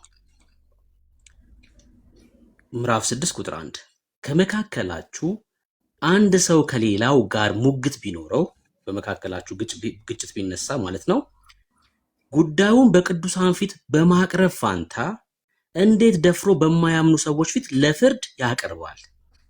ሁለት ወንድሞች በቤተክርስቲያን መካከል ባይግባቡ ጉዳዩን እንዴት ባላመኑ ሰዎች ፊት በሙታን ፊት ጉዳዩን ይዘው ይቀርባል ይላል ጳውሎስ። እሺ ቅዱሳን እናንተ እያላቸው ነው የቆሮንቶስ ክርስቲያኖችን በዓለም ላይ እንደሚፈርዱ አታውቁምን? በሙታን ላይ ማለት ነው፣ በጨለማ ባሉት ላይ ማለት ነው። በዓለም ላይ የምትፈርዱ ከሆነ እንግዲያው በትንሹ ነገር ላይ ለመፍረድ አትበቁምን ይላቸዋል። በሙታን ላይ የምትፈርዱ ከሆነ፣ በጨለማው ዓለም ላይ የምትፈርዱ ከሆነ እንግዲያው በእናንተ መካከል ባለ ጉዳይ ለመፍረድ አትበቁምን ይላል። እሺ በምድራዊ ህይወት ጉዳይ ቀርቶ እሺ በመላእክት ላይ እንኳን እንደምንፈርድ አታውቁምን? ትልቅ ክብር ነው ያለን ማለት ነው፣ የእግዚአብሔር ልጆች በክርስቶስ ደም የተዋጀን ማለት ነው። እና እንግዲህ እንዲህ ያለ ጉዳይ ሲገጥማችሁ በቤተ ክርስቲያን የተናቁ ሰዎች ፈራጅ አድርጋችሁ ሹሟቸው ይላል። በቤተ ክርስቲያን የተናቁ ሰዎች የሚላቸው በጨለማ ያሉትን ነው፣ የጨለማውን መንግስት ነው ጳውሎስ እንደዚህ የሚለው። እነሱን ፈራጅ አድርጋችሁ አስባችሁታል? ምን ማለት መሰለ? በክርስቶስ ደም የተገዛችሁ ሚስትህን ፍርድ ቤት ይዘህ ስታቆማት ማለት ነው። ከዛ የእናንተን ጉዳይ በክርስቶስ ደም የተገዛችሁትን የእናንተን ጉዳይ መሐመድ የተባለ ሙት ሲመለከተው እንደማለት እኮ ነው። አግኝታችሁታል ሐሳቡን? መሐመድ የተባለ የፍርድ ቤት ዳኛ ሙት ማለት ነው። በሞት መንደር ያለ በክርስቶስ ደም የተዋጁትን የክርስቲያኖችን ጉዳይ ሲመለከት ለፍርድ ሲቀመጥ ማለት ነው። እና ፈራጅ አድርጋችሁ ሹማችኋል። ይህንንም የምለው ይላል ላሳፍራችሁ ብዬ ነው ይላል ጳውሎስ። ላሳፍራችሁ ብዬ ነው ይሄን የምናገረው። ኤርሜ ሚዩት አይደለም። እሺ ወንድምነት፣ ይሄንንም የምለው ላሳፍራችሁ ብዬ ነው አለ ጳውሎስ። ምን እላችሁ ፈልጌ መሰላችሁ? አሁን ለምሳሌ እኔ ሚያዝያ 25 ሰርግ አለብኝ። ሰርግ አለን ከሐሴት ጋር ከውብ ጋር ማለት ነው። ሚያዝያ 25 ተጠርታችኋል እንዳትቀሩ። በዚህ ፕሮግራም ላይ በደንብ ስሙ። ክርስትና በዚህ ልክ ነው የገባኝ ማለት ነው። ክርስትና በዚህ ልክ እንደሆነ የእግዚአብሔር ቃል አስተምሮኛል። በዚህ ፕሮግራም ላይ በስጋ እናት አባት የሆኑ ቤተሰቦቼ ጣልቃ መግባት አይችሉም፣ ሊያማክሩን አይችሉም። የኔ በስጋ አባት እናት የሆኑት ምክንያቱስ ሙታን ስለሆኑ ወንድሜ በዚህ ፕሮግራም ላይ ሊያማክረኝ አይችልም። የሷ ቤተሰቦች በዚህ ፕሮግራም ላይ ጣልቃ መግባት አይችሉም፣ ምክንያቱስ ሙታን ስለሆኑ ፕሮግራማችን ላይ ፕሮግራማችን ሲዘጋጅ አዳራሹ ምግብ የሚያዘጋጁት ሙታን አይደሉም በጭራሽ።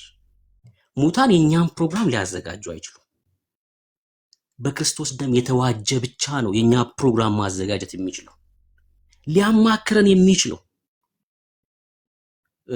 ዊዲንግ ፕላን የሚያደርገው ማለት ነው። ፕሮግራማችንን የሚመራልን ሙት አይደለም፣ በክርስቶስ ደም የተዋጀ ነው። መብት የለውም። በቅዱሳን ፕሮግራም ላይ ሙት መብት የለውም። ፕሮግራሙ ላይ ይገኛሉ። ኢየሱስ ይነገራቸዋል። ገብቷቸዋል። ፕሮግራሙ ላይ እኮ ይገኛሉ።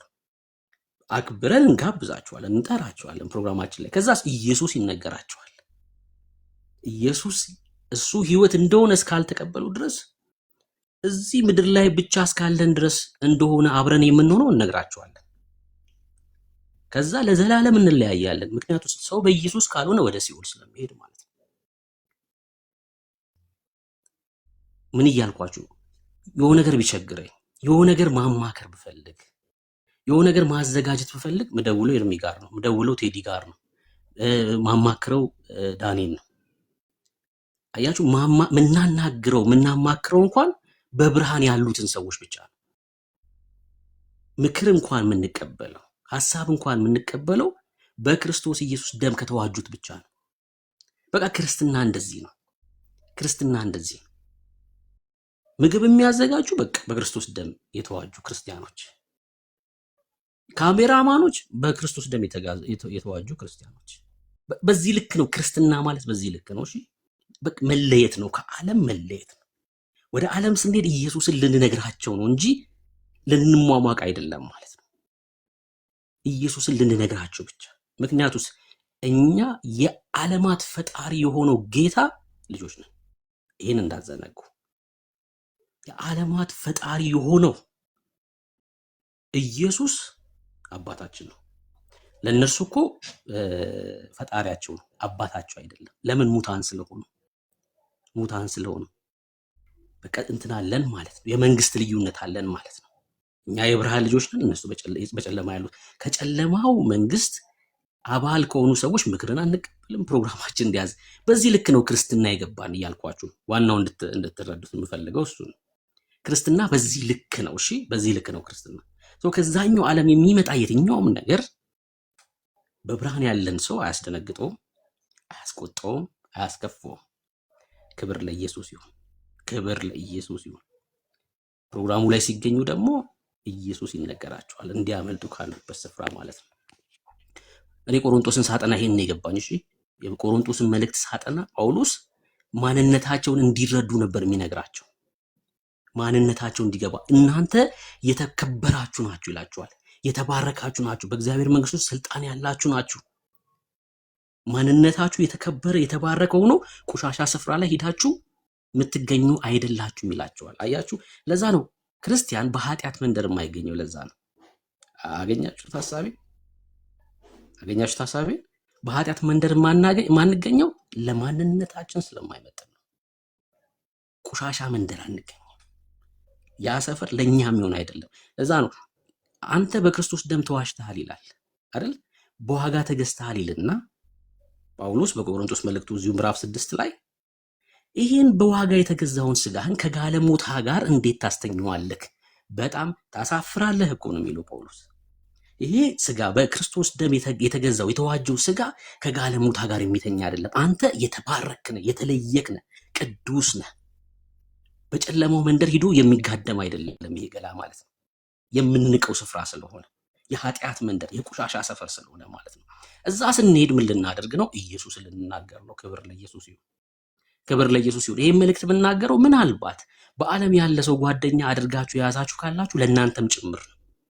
በዓለም ያለች ሴት ጓደኛ አድርገህ ያለክ ክርስቲያን ካለክ፣ እህቴ አንቺ በዓለም ያለ ሰው ፍቅረኛ አድርገሽ ያሽ ካለሽ ጌታን በጣም ነው የምጠየው ማለት ነው። ጌታን በጣም ነው የምጠላው ማለት ነው ወንድም አለ። ምክንያቱስ በክርስቶስ ደም የተገዛን ይሄን ስጋ ወስደ በጨለማ ካለ ሰው ጋር ህብረት አድርገሃል ማለት ነው። ህብረት አድርገሃል። ለጌታ አልታመንክም፣ ለጌታ አልታመንሽም። ከነሱ ጋር ህብረት የምናደርግበት ምንም ግራውንድ የለም። አለቀ። ስንሄድ እዛ መንደር ልናበራ ብቻ ነው። ብርሃን ከጨለማ ጋር ህብረት የለውም። ሁለተኛ ቆሮንቶስ መጽሐፍ ላይ ማለት ነው ጳውሎስ ይናገር። ምንም መጋጠም የለንም ብርሃን ከጨለማ ጋር። እናንተ ብርሃን ናችሁ። ጳውሎስ በኤፌሶን መልእክቱ ላይ አስቀድሞ ምን አለ? እስኪ ኤፌሶን 5:8 ይህን ጥቅስ ሁሌ አንብቡት። እሺ ሁሌ አንብቡት፣ ማንነታችንን ስለሚነግረን ይሄ ጥቅስ። አስቀድሞ ጨለማ ነበራችሁ ይላል ኤፌሶን 5:8። አስቀድሞ ምን ነበራችሁ? ጨለማ ነበራችሁ። አሁንም ሰው በክርስቶስ ካላመነ ጨለማ ነው። አሁን ግን እናንተ በክርስቶስ ኢየሱስ ምንድናችሁ? ብርሃን ናችሁ። ማን ነው ጥቅሱን ፖስት የሚያደርግልኝ? ምንድናችሁ? እናንተ በክርስቶስ ኢየሱስ ብርሃን ናችሁ። ታዲያ ለዛ ነው ጳውሎስ ብርሃን ከጨለማ ጋር ምን መጋጠም አለው የሚለው። አያችሁ፣ ከጨለማ ጋር ህብረት የምናደርግ አይደለንም እኛ ብርሃን ስለሆንን በክርስቶስ ኢየሱስ ምንድናችሁ? ብርሃን ናችሁ። ክብር ለኢየሱስ ይሁን። ክብር ለኢየሱስ ይሁን። እዛ መንደር ስንሄድ ልናበራ ህይወትን ልንናገር እንጂ ከብርሃን ጋር ከጨለማ ከብርሃን ጋር ምንም ህብረት የለውም። ምንም ህብረት የለውም አይደለ? አቀድሞ ጨለማ ነበራችሁና አሁን ግን በክርስቶስ ኢየሱስ እናንተ ብርሃን ናችሁ ይላል እግዚአብሔር ቃል። ጌታ ዘመናችሁን ይባርክ። ጌታ ዘመናችሁ ማንም ክርስቲያን እንዳያመቻመች። ክርስትና መለየት ነው። በቃ ክርስትና ማንነትን የማወቅ ጉዳይ ነው። ማንነትን የማወቅ ጉዳይ ነው። ይህን ጠንቅቃችሁ ልትረዱ ይገባል። ጌታ ዘመናችሁን ይባርክ። እጅግ በጣም ወዳችኋለሁ። የክርስቶስ ደም ደግሞ አጋምዶናል። እህት ወንድም አድርጎናል። ላንለያይ ለዘላለም ማለት ነው። ለዘላለም አብረን ልንኖር የክርስቶስ ደም እህት ወንድም አድርጎናል። በስጋ ወንድሜ ከሆነው ይልቅ እናንተ እጅግ በጣም በብዙ ትበልጣላችሁ። በስጋ ወንድሜ የሆነው ከእናትና ከአባት በመወለድ ነው። እናንተ ግን በደም ነው የተወለዳችሁት። በቃ ክርስትና እንደዚህ ነው። እናንተ በደም ነው የተወለዳችሁት። ከእግዚአብሔር መንፈስ ነው የተወለዳችሁት። አባታችን እግዚአብሔር ነው። እግዚአብሔር ነው አባታችን። ይበልጣል ይሄ እህትና ወንድምነት። ይሄ እህትና ወንድምነት ከጨለማ ጋር ህብረት የሚያደርግ አይደለም። ጌታ ዘመናችሁን ይባርክ። ክርስትና ይሄ ነው፣ እንድትረዱት ብዬ ነው። ኤርሚዬ እንቀጥል፣ ርዕሱ ላይ ተባረክ። ተባረክ ወንድምነት። ቴንኪው ጸጋ ይብዛልህ። እንግዲህ የተፈራበት ምክንያት ወይ ደግሞ ስማችንን የሚያጠለሹበት ምክንያት ወይም የሚያጠፉበት ምክንያት ከተቀበልነው ከጌታ ከኢየሱስ ክርስቶስ የተነሳ ነው። ካመንነው ወንጌል የተነሳ ነው። ደግሞ በየጊዜው ዶሚኔት እያደረገ እየመጣ እያሸነፈ እየበዛ እየሰፋ እየሄደ ያለውም እምነት ይሄው እምነት ስለሆነ ነው። አይ ቲንክ ዶክተር ሻውል አንድ ነገር ጽፎ እንደነበረ ነገረኝና ገብቻ አላየሁትም። እስቲ ገብተን አብረን አንብበው። እሱ ፔጅ ላይ ዶክተር ሻውል የሆነ ጽሁፍ ጽፍ ያለኝ አንብበው ብሎ የነበረ። እስቲ እዚህ ጋር እንደዚህ ላሳያችሁ። ኦኬ፣ የተጻፉ ጽሁፎች አሉ እዚህ ጋር። ዶክተር የፔጅ ላይ ነው ያለነው። ምን አለኝ በቃል ነበር እየነገረኝ የነበረው። ኦኬ፣ ዶክተር ሻውል ፔጅ ላይ ነኝ ያለሁት። እዛ ገብተን ማየት እንችላለን።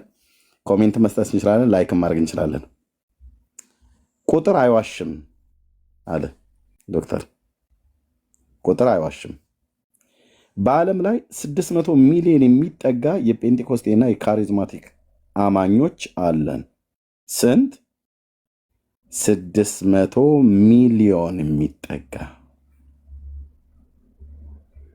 የጴንጤኮስቴና ካሪዝማቲክ አማኞች አለን አትሉም? ከ80 እስከ 100 ሚሊዮን የሚጠጋ ሉትራውያንም አለን። እሺ ይበሉኝ እንጂ አለ ዶክተር። ከዚህ ውስጥ ቢያንስ የኢትዮጵያ መካነ ኢየሱስ ካሪዝማቲክ ነች፣ ፔንቴኮስታል ናት ማለት ነው። የኢትዮጵያ መካነ ኢየሱስ ቤተክርስቲያን። ኦኬ፣ ሁሉም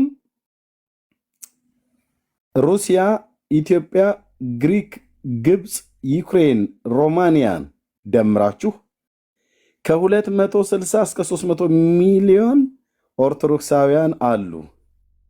እንከባበር እንጂ ብሎ ጻፈ ማለት ነው። አጃይብ ነው ይላል የሐረር ሰው።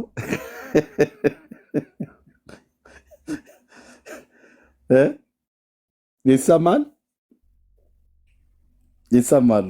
እደግመዋለሁ ይህን ጽሁፍ እንዴት ደስ የሚል ነው። ገብተን ኮሜንት እናደርግ ሼር እናደርገዋለን። እኔም ገብቼ በዛኛው በዋናው አካውንት ያደርገዋለሁ።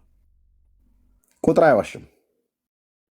በዓለም ላይ 600 ሚሊዮን የሚጠጉ የፔንቴኮስቴና የካሪዝማቲክ አማኞች አለን። ከ80 እስከ 100 ሚሊዮን የሚጠጋ ሉትራውያንም አለን። በዚህ ውስጥ ቢያንስ የኢትዮጵያ መካነ ኢየሱስ ካሪዝማቲክ ነች፣ ፔንቴኮስታል ናት ማለት ነው። ራሷ ነች፣ ቤተክርስቲያኒቱ ነች የተናገረችው ኦፊሻል። ሁሉም ማለት የሩሲያ፣ የኢትዮጵያ፣ የግሪክ፣ የግብፅ፣ የዩክሬን፣ የሮማንያ፣ የህንዶችንም የሶሪያንም ኦሪየንታል የተባሉ በሙሉ ጨምረህ ብትቆጥር በዓለም ላይ ያሉት ከ260 እስከ 300 ሚሊዮን ኦርቶዶክሳውያን አሉ። ከዚህ አኳያ ሲደርስ ግማሽ እንኳን አይሆኑም ማለት ነው በዓለም ዙሪያ ከፔንቴኮስታሉ ጋር እንኳን። ሉተራውያንንም አብረን ከጨመርን ምን ያህል ሊሆን እንደሚችል አስብ። ከ80 እስከ 100 ሚሊዮን ማለት ነው። ስለዚህ 100 ሚሊዮን እዚህ ላይ ብንጨምር ወደ 700 ሚሊዮን ፔንቴኮስታል አለ ማለት ነው።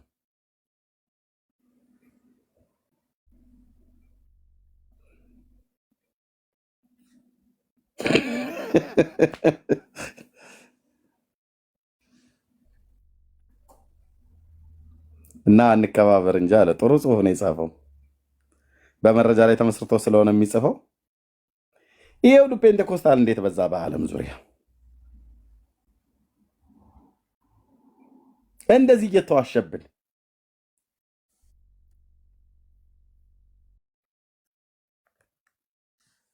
እግዚአብሔር መንፈስ ቅዱስ ከኛ ጋር እንዳለ ከምታይበት ነገር አንዱ ይሄ ነው።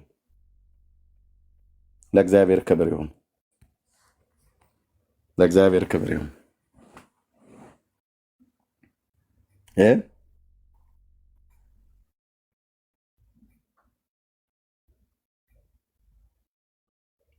ለእግዚአብሔር ክብር ይሁን። ስለዚህ የወንጌሉን ስብከት እየጨመረ ስለመጣ እነ ዲበኩሉና አካባቢው ላይ ያሉ እነሱ ጋር በጣም ትልቅ ድንጋጤ ነው የፈጠረው።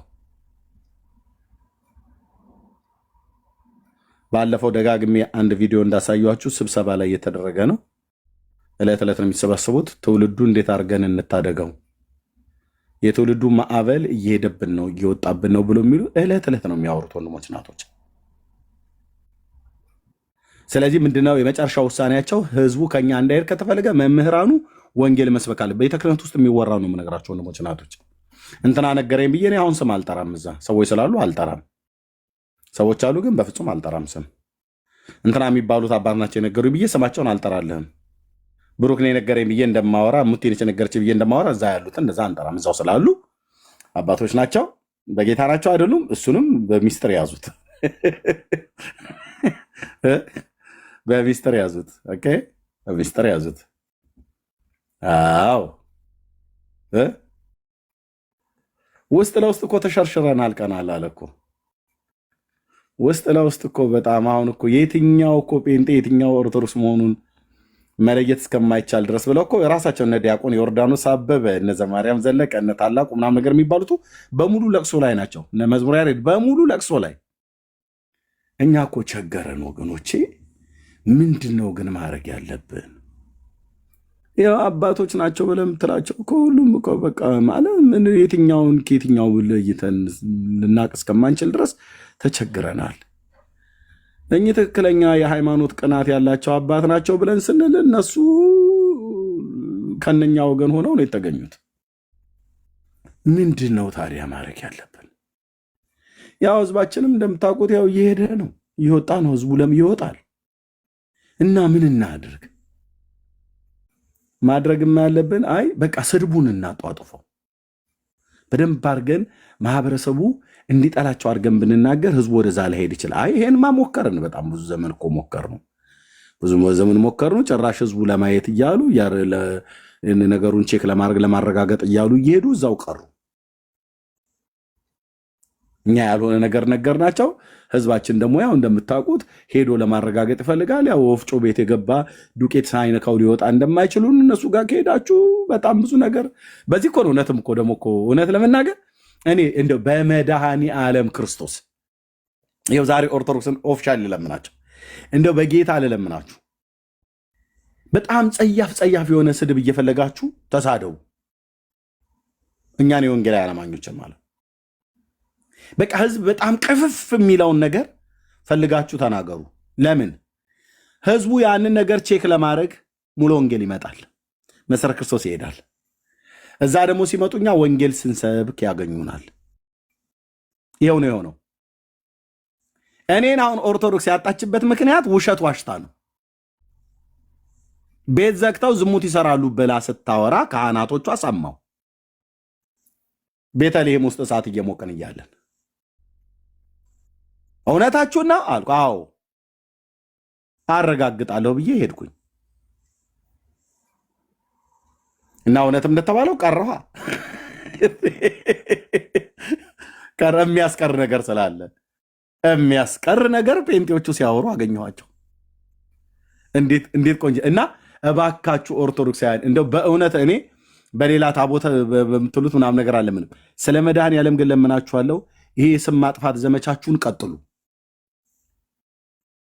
ይገርማችኋል። ዛሬ ቃለ ሕይወት ቤተክርስቲያን ያየኑ ጉድ ሄዳችሁ ብታዩት በእውነት ይሄ ህዝብ ከዚህ ህዝብ ጋር ነው ወይ የምንኖረው በላችሁ እንድትሉ የሚያደርግ ስንት ነውር እኮ መሰላችሁ ያየሁት እያሏችሁ ዋሹብን። የሚሰማችሁ ትውልድ ካለ ይሰማና ወደኛ ጋር ሲመጣ ለማረጋገጥ ሲመጣ እኛ ወንጌል እንነግረዋለን ማለት ነው። እና ይቀጥል እያልኩ ነው እኔ ስም ማጥፋቱና ጥላቸው እና ታዲያ አሁን የድሮ ስድብ መሳደብ ያዋጣል አያዋጣም?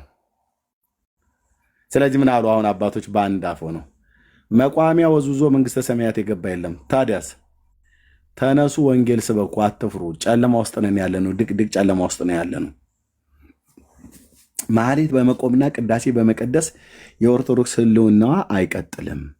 ህልውናችን እንዲቀጥል የምትፈልጉ ከሆነ ወንጌል ስበኩ አሉ ጳጳሱ። አለቀ አለቀ። ምን ውስጥ ነው ያለነው አሉ? ድቅድቅ ጨለማ ውስጥ ነው ያለነው አሉ። ምእመኑ ምን አለ? ቲክቶክ ላይ መጥቶ ኑ በብርሃኑ ተመላለሱ አሉ። እኛ በብርሃን ውስጥ ነው ያለነው፣ ወዴት ነው የምትጠሩን ብለን ስላቸው በብርሃኑ ተመላለሱ፣ ዳቦ እንድትልሱ አለታላ እንድትልሱ ማለት ዳቦ እንድትልሱ አተላ እንድትቀምሱ ኑ በብርሃኑ ተመላለሱ።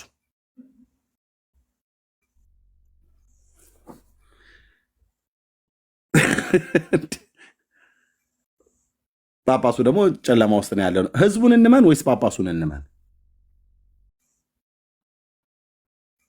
ጳጳሱ ድቅድቅ ጨለማ ውስጥ ነው ያለኑ ይላሉ። ድቅድቅ ጨለማ ውስጥ ሆነው ኑ ወደኛ አላሉም እሳቸው። ስለዚህ በጣም ብዙ ህዝብ ጌታ ኢየሱስ ምስክሬ ነው እኮ አልኳችሁ። በጣም ብዙ ህዝብ እያጡ ስለሆነ እየወጣባቸው ስለሆነ አሁንም ያላቸው አማራጭ ከጴንጤ ልጆቻችንን እንጠብቅ እያሉ ጥላቻን የሚሰብኩ በውስጥ ለደቀ መዛሙርቶቻቸው ሁሉ የሚሰብኩ እንደነኛ አይነት እንደ ዲበኩሉ አይነት ሰዎች ቢኖሩም እኛ ግን ወንጌሉን እንቀጥላለን ማለት ነው። ጌታ ኢየሱስ ዛሬም ያድናል፣ ዛሬም ጌታ ነው። ኦኬ።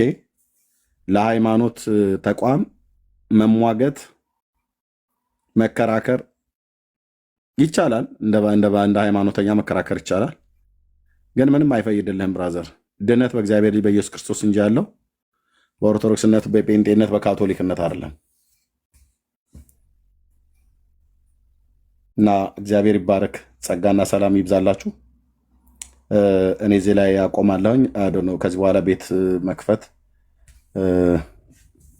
ከአሁኗ ሰዓት በኋላ ምናልባት አልችልም። ሰው የሚከፍት ግን ሰው ካለ እዛ እሱ ቤት መሆን እችላለሁኝ። አንድ ቦታ ላይ ለወጣ ስለሆነ እዚህ ላይ ያበቃለሁ። የወንጌል ስብከቱ ይቀጥላል።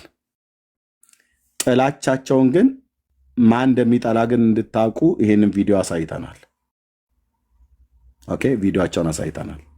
እኛን እነሱ ከጥላቻ ተነስተን የምንናገረው በደንብ አይታችሁታል። ልጆቼን ነው ብላ ያሉት እነ ጸዲ የተባለችዋል ልጆቼ ማነው ልጆቻችንን ያለው ያለችው ጴንጤን መጥላት እንዲችሉ አድርገን ነው ማሳደግ ያለብን። ጴንጤን ሲያዩ ሰው እያማተበ በስመ አብ ወወልድ ወመንፈስ ቅዱስ እያለ እንዳይጨብጧቸው እናደርገው ያሉ አሉ። ስለዚህ እነማን ናቸው ማለት ነው በጥላቻ የሚሰብኩት? በጥላቻ የሚናገሩት እነማን ናቸው? እነሱ ናቸው ማለት ነው። ኦኬ፣ አለቀ። ትውልዱ እየሰማ ነው። ቀላል ነገር አይደለም። ዩቲዩብ ላይ ያላችሁ ሰዎች እየሰማችሁ ነው። ቅድም እንደተባለው ከፍቅር በስተቀርኛ ሌላ ዕዳ ሊኖርብን አይገባም። ጸጋና ሰላም ይብዛላችሁ። በዚሁ ልሰናበት ነው ወገኖቼ።